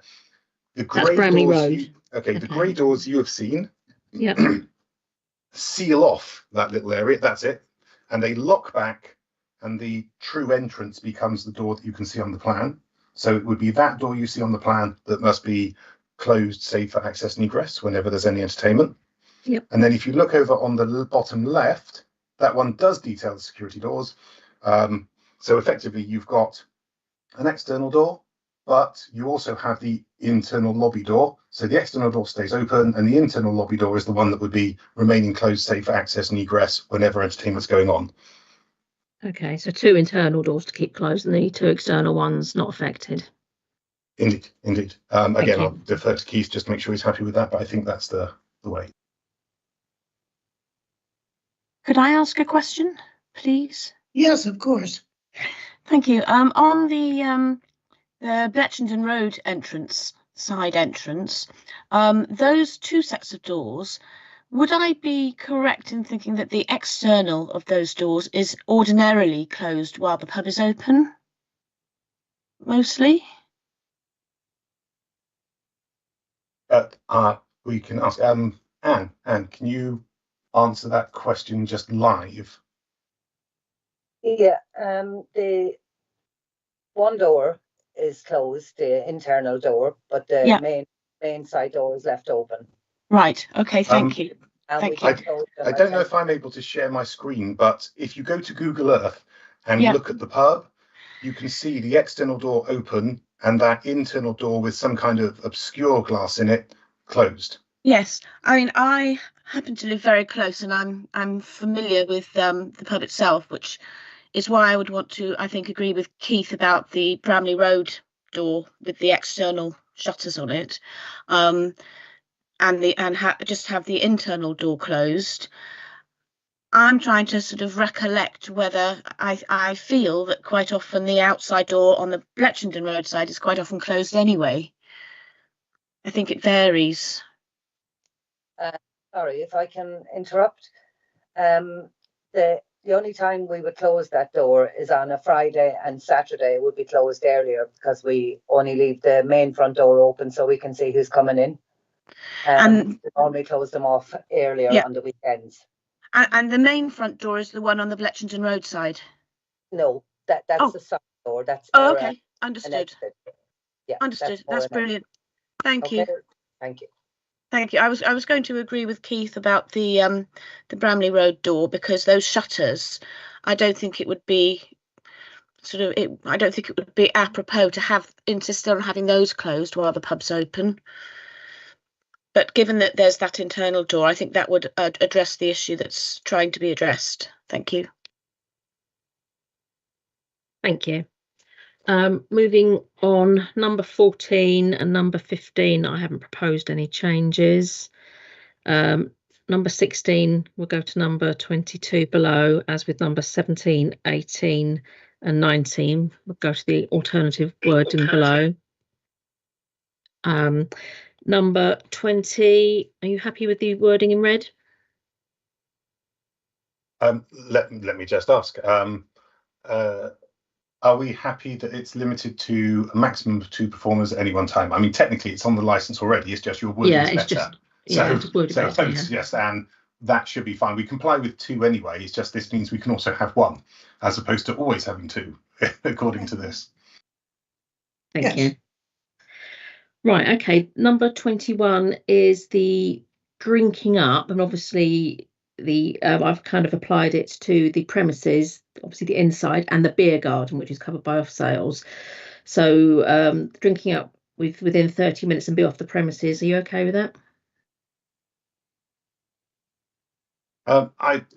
My issue is one that I constantly discuss with officers in the Royal Borough, that as consumption of alcohol is not a licensable activity, we should look to get people off of the premises. But given that we've got a specific concern about late night dispersal here, as long as we're looking at preserving the hours that are on the premises licence, then it's a very standard Royal Borough dispersal condition. We'll be okay with that.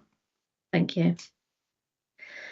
Right, number 22 and number 23. Oh, sorry, so we're now on the conditions suggested by noise and nuisance, which I think you implied you were happy with earlier on. But number 22, are you happy with that? Let's just go through them so everybody knows. But yes, nothing generated will cause nuisance. Yes, agreed. Number 23. All live and recorded generated paid through the sound limiting device. Yes. Thank you. Number 24. No independent sound system. This is the thing I was discussing earlier. So just amplify, if that's the right word here.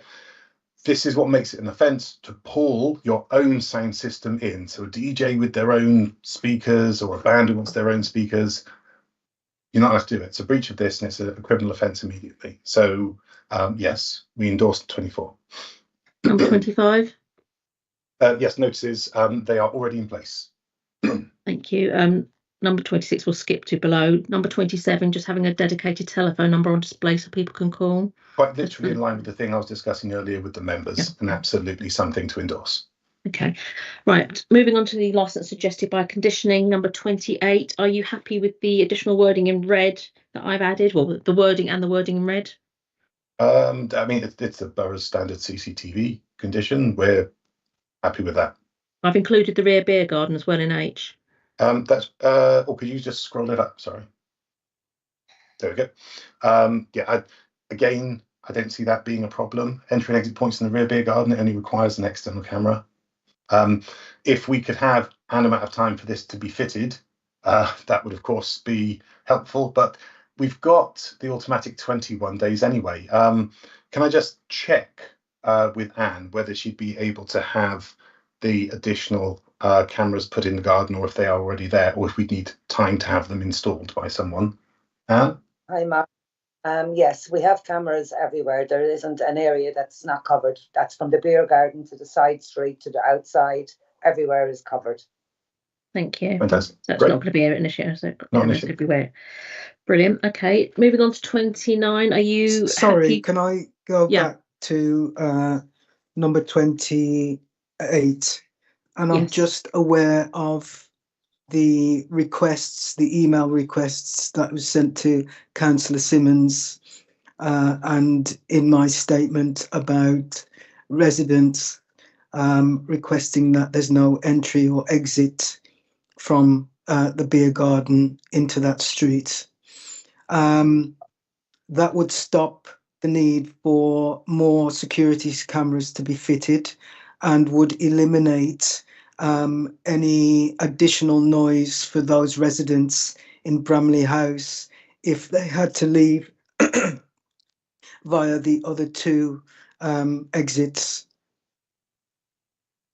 Just on that, and this is for the members, there's absolutely no evidence in front of you that people using the entrance and exit to the beer garden causes any problem. There's no one here to inquire about it. There's no evidence from your own officers. It is the way to get in and out of the beer garden, and it makes for an effective way to get people out when it's closing time. It's also a helpful way to attract people in when it's business time. If there were specific evidence, I might suggest a particular time to cut off when it could be used, but there isn't. This is just another way of impacting the business at this pub that attracts people in by being attractive. And preventing people from accessing the beer garden and seeing the beer garden from the entrance to the beer garden would have a substantial impact on the business when there isn't an identifiable issue linked to that. And what is your evidence for suggesting that it would have a substantial impact on the business? Look, instead of shouting at each other and claiming that people are making statements, we should remember that the purpose of this hearing is to identify where there is a proven failure to promote the licensing objectives. That's the question. Where is there proof that the licensing objectives are not being promoted or upheld? And at the moment, there is no proof, and I of course would suggest that's because there isn't any. There is no proof, there is no evidence before this committee that the use of the entrance to the beer garden causes noise nuisance or other disturbance or any other lack of promotion of the licensing objectives. It's that simple. Sorry, Marcus, could I add to that, please? Yes, sure. The reason we have the entrances opened at the back is we have a lot of customers that have disabilities that come in under mobility scooters. We also have a lot of customers that come from the pitches up the road, the five-a-sides, that travel on bicycles, and they can't bring them through the pub. They bring them in the back and leave them in the back of the pub. You know, and also, for, as you said, dispersing people, getting people to leave. Thank you. Thank you. That's helpful. Thank you. The committee can take a view on that, but thank you very much. Moving on to number 29. This is a daily incident log, which I'm proposed to replace existing condition 12. Are you happy with that, with the additional wording in red? Yeah, that's fine. And we've already discussed drinking up. Number 31, I've dealt with below in my suggested conditions. So if we could go to my bit, additional conditions suggested by me. Number 32, this was obviously suggested by the licensing authority. which basically makes entertainment regulated. Are you happy with that? And again, it's fine. It's standard practice following a review where noise nuisance has been an issue and there's conditions being imposed that govern the provision of regulated entertainment. So, yeah, we're fine with that. Thank you. Number 33, customers permitted to temporarily leave and then re-enter shall not be permitted to take drinks or glass containers except the beer garden. Are you happy with that? That stops Yeah, people that's taking fine. drinks that's outside. literally one of the things we've discussed earlier. Thank you. Signage shall be promptly displayed to that effect. That's fine, and it'll be enforced as part of the dispersal policy as well. Right, this is about smoking. Customers and staff shall only smoke in the rear back garden at all times. Can I ask your views on that? I would have thought during the day, I only go to this. If we look at the locus, it's on a busy 2-lane highway with 2 extra lanes of parking. Persons will walk up and down this road, people drive cars, people will smoke. Controlling where people smoke, absolutely, that can be useful. I would suggest all day long, it's not appropriate. It's a city centre pub with a large highway outside of it. People will always be passing there. The presence of our smokers is going to make a limited amount. So maybe at a particular time, make use of the rear beer garden. Mr. Mahaffey, you've got your hand up. From a noise nuisance perspective, it wouldn't be a condition that I'd be considered, because at the end of the day, the people who go out to smoke, if they're not allowed to take a drink outside into the front of the premises, there'll be no noise. People will be out smoking and coming straight back in. In my view, I don't think that condition 35 is really necessary. Okay. That's helpful. Just in the alternative, Mr. Lavelle, what about after 9 p.m? This is for the committee to go away and consider. Just bear with me, I'll take some instructions.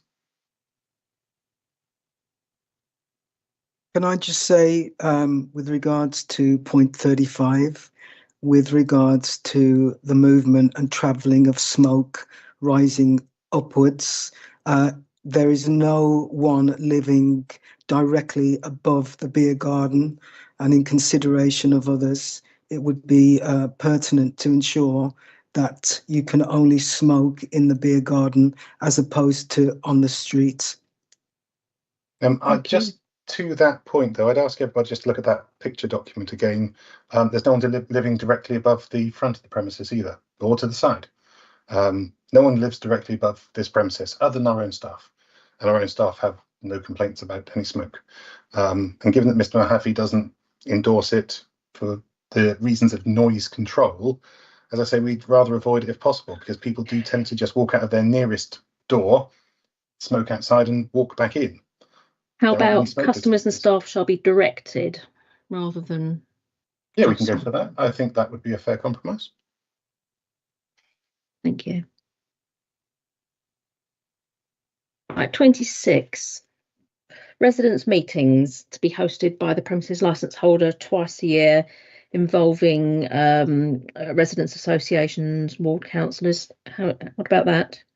We accept, endorse and amplify. Thank you.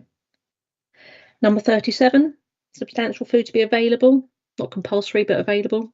I don't know. I mean, we do have a food offer. I don't know if it's simply capable of being available at all times throughout all hours. Anne, do we sell food at all times?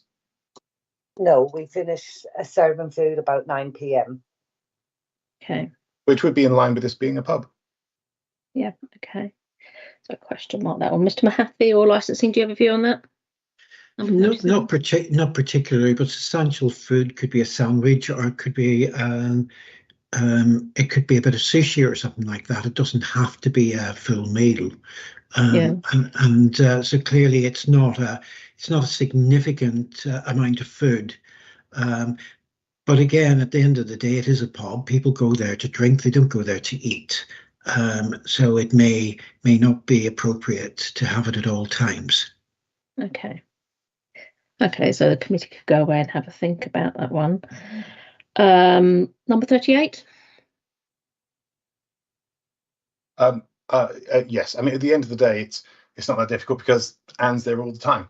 But I think we would be fine. Can I just check, Anne, are we able to make sure that there's a personal license holder on duty at any time? Yes. Okay, great. Thank you. Challenge 25. Yes. Standard. Best practice, right? And signage. Yeah. Now, number 41. I just wanted to. You obviously got on sales and off sales, and I know that you use your off sales in the beer garden. I've just put, except for consumption of alcohol in the beer garden, sales of alcohol to be consumed off the premises to be in sealed containers only. Are you happy with that? I don't see that being a problem. Not controversial, is it? No. Anne, are we okay with that? That should be. I mean, it means the beer garden still operates as it is. And if you want to make off sales to people, you can sell bottles of wine and things like that people can take away. Okay, that's fine. Thank you. Number 42, all reasonable steps to be taken to stop customers congregating on the highway outside the premises. Yeah, again, the fact it says reasonable steps is very much appreciated. That's a good practical. Thank you. 43 and 44 about having staff trained and the licensing objectives. Yes, again, that's fine. That's totally fine. Thank you. Right, I've noticed number 45. I just wanted to discuss removing, because obviously some of the issues possibly arose under the old private regulated entertainment, removing that from the license and just relying on the remaining licensable activities. I wanted your views on that, please. At the end of the day, although there have been allegations of lock-ins which haven't been substantiated, say for one event last year, the use of these don't appear to cause a problem. What causes the problem is noise penetrating the wall and upsetting the applicant for this review. Whether there's an additional ability to have extra time on top of temporary event notices, I would suggest it doesn't go to the heart of this review, and nor does it need to be removed to aid in the review.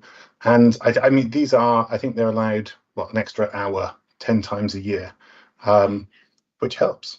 Well, I was going to do that separately, that 10 times was in relation to each licensable activity, wasn't it? Not just the private regulated entertainment. Yes. Oh, so just wrapping the whole thing up. Sorry, I'll do them. Regulated entertainment, just moving it back to the hours that they're on there. Given that there's now a requirement that people leave the premises 30 minutes after the last sale of alcohol, I would suggest if the entertainment hours are cut back to coincide with that 30 minutes after, if that makes sense. That just seems a natural consequence of the new conditions. Yeah, okay. Yeah. Fiona, can I just have your comments on that, please, or Keith?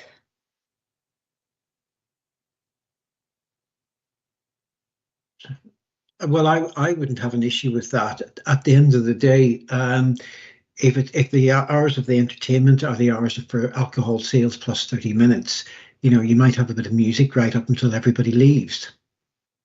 Thank you. Fiona, did you have anything to say? We just agree with Keith. I think it's probably best diverse to Mr. Harry. He's the one that put the rep in. Okay. As suggested, it is enforceable, but it'd be interesting to see what his thoughts are. Thank you. Colin?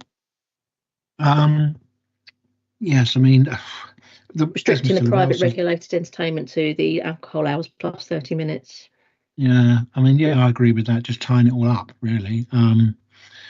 There is the point, if it was removed, then if it was deemed necessary, it could be dealt with by way of a temporary event notice, which I don't think, from memory, the premises make a great deal of use of.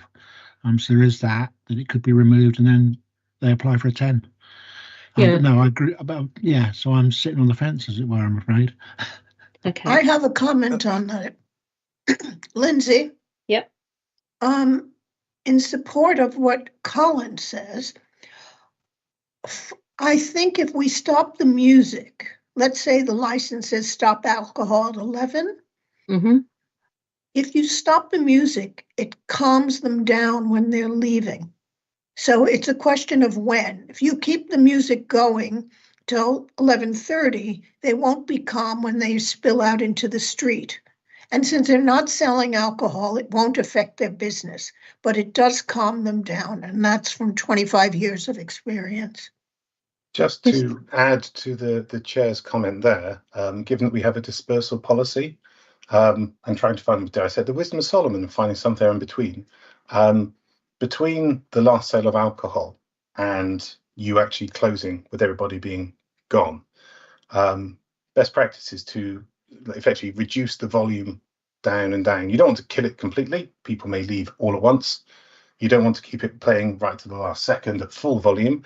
If, however, you taper it for 30 minutes, some people pick up very quickly that the music's getting quieter and they start to wander off. Other people want to stay to the last bit, but it means you get 30 minutes of decent dispersal of whoever's left in there. So could that not be just background music though, which is well, not no, licensed because activity? It becomes background music at some point.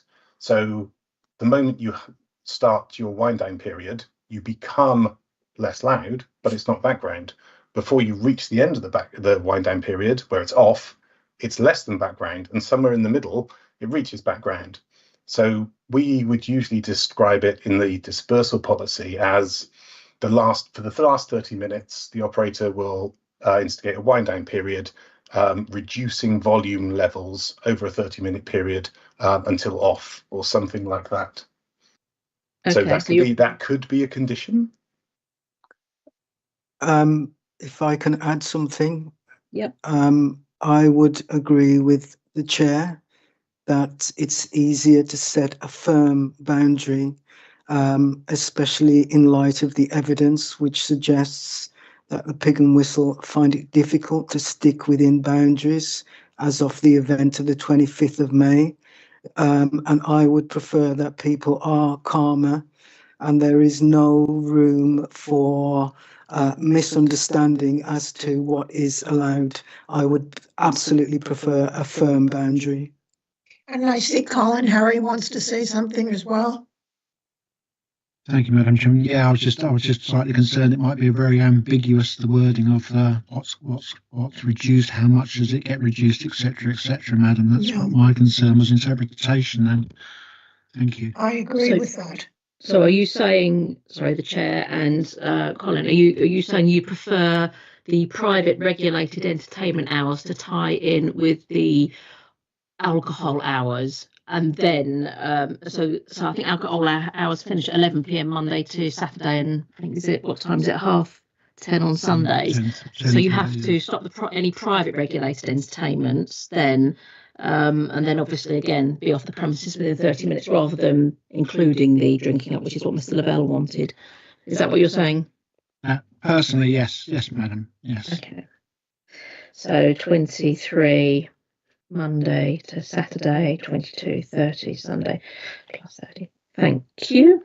Right, okay. And then the second segment was, obviously there's the availability of 10s now, and I was going to suggest removing those 10 non-standard timings per annum for those licensable activities, and just you can use 10s instead. Can I have your view on that, please?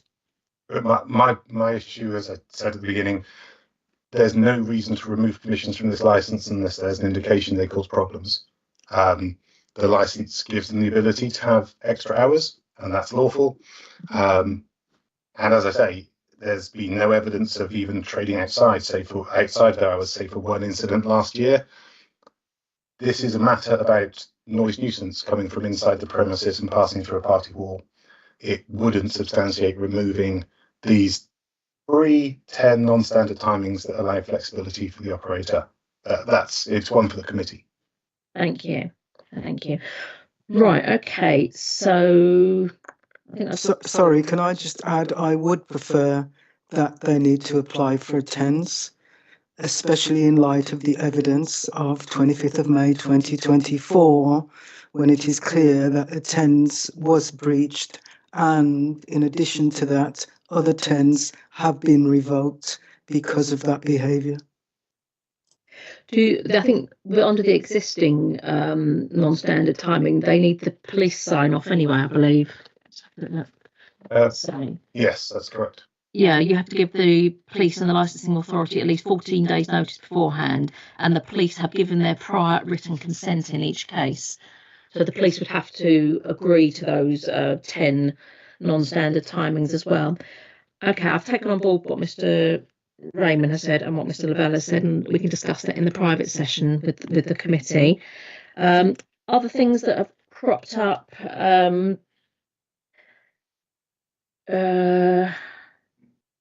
dispersal policy, were you happy to have a dispersal policy? I think you mentioned you were. Yes. I think I haven't got this wording in front of me, but it will be our standard type wording, asking you to, obviously it wouldn't, Keith, it wouldn't be signed off by Noise and Nuisance, but obviously it would be like the dispersal and external management plan, which we put forward to your team to look at and comment on, and then just relay comments. Keith? Sorry, Leslie or Lindsay. What we would do is we wouldn't want to approve it, but the thing about it is we'd want to feed into it. So if we got a copy of it, we'd want to read it, we'd want to see if there's anything through, but we would ask that the premises have due regard to what the local authority have said. We wouldn't ask for those amendments to be made because we don't know how the business operates and we don't know what we would say, how it would affect the business. But clearly we would want the ability to feed into the external management plan so that they can take those comments into consideration when they amend it. Thank you. So that would just be our standard type wording. Yes. Thank you. Right, what other things? No licensable activities in the beer garden. Could we have a condition like a belts and braces approach for that? Obviously you could eat in the garden and you could have off sales in the garden, but sorry, no regulated entertainment music. That's what I was thinking. Sorry. Could I just check that the garden from the plan, it's not part of the premises, is it? I think we discussed that earlier. It's not from the. No, it's off sales, isn't it? No. Let me just before I say anything, let's use this as a chance to check. Yeah. Why not? I mean, I think as it stands, you only do music inside, karaoke and disco. Yeah, indeed. At least, Anne, do we ever have music in the garden for any reason? Notting Hill Carnival, I applied last year to have an outdoor event till 7 o'clock. I was granted by the police and Noise Nuisance then revoked it. So you'd have to apply for it. So if we put a condition on, just belts and braces saying no music recorded or no recorded music or live music in the garden for a belts and braces approach. And obviously if you wanted to apply for a 10 again, you could. I mean, arguably, you can't do it anyway because it's not licensed. But yeah, if you want that for clarity, that seems fine. And the temporary event notice I would suggest override it if it was on place there. Yeah. Thank you. That might just give some comfort, just make the parameters very clear. Okay. There isn't a need to have security condition because the police haven't made a representation. I think I did question Mark having a condition about no speakers on the party wall, but I think you've addressed that in the acoustic wall and the sound system discussions. Just on that, as an example of how the system works, if the premises wanted to mount a speaker to the party wall, they could, but as a result of that, it's more likely to travel through the wall. So the limiter would end up having to be excessively low. If you isolate it from the rear wall, the limiter would allow it to be higher. So there would be no difference to the recipient's effect in the bedroom, but the premises itself would be able to have a louder music volume inside. So it makes sense to get their sighting of their speakers appropriately put out, but then it's all governed by the limiter. So it can't go loud enough to make noise nuisance through the wall. Thank you. Right, they are the only conditions that I've kind of thought of during the course of this hearing and the papers and the discussions. Does anybody else have anything to discuss in terms of conditions which they think relate to the issues in hand or that have cropped up during the hearing at all? I'm finished then. There's nothing from me. Governance, anything to add? Nothing at this stage. Thank you, Madam Chairman. Thank you. We have reached the end of this hearing. The committee now has all the information needed and we will retire to make our decision in private session.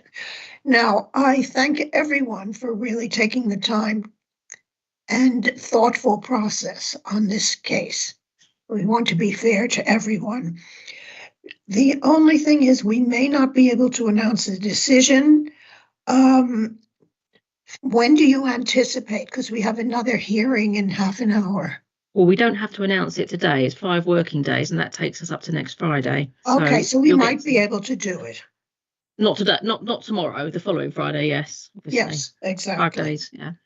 Okay, we might be able to do it. A summary decision will be sent to the parties within 5 working days of today's hearing, +1, and a full decision will follow as soon as possible thereafter. The time limit for appealing the decision will not commence until the full decision has been sent to the parties. Thank you all for attending and have a lovely holiday. The hearing is now closed, and committee, we will meet back in the pre-meeting. Thank you very much, members, for Thank you. hearing everybody out. I appreciate it's been a long one. Thank you. Thank you very much, madam. Thank you. Thank you. Thanks for you. taking the time. Thank you.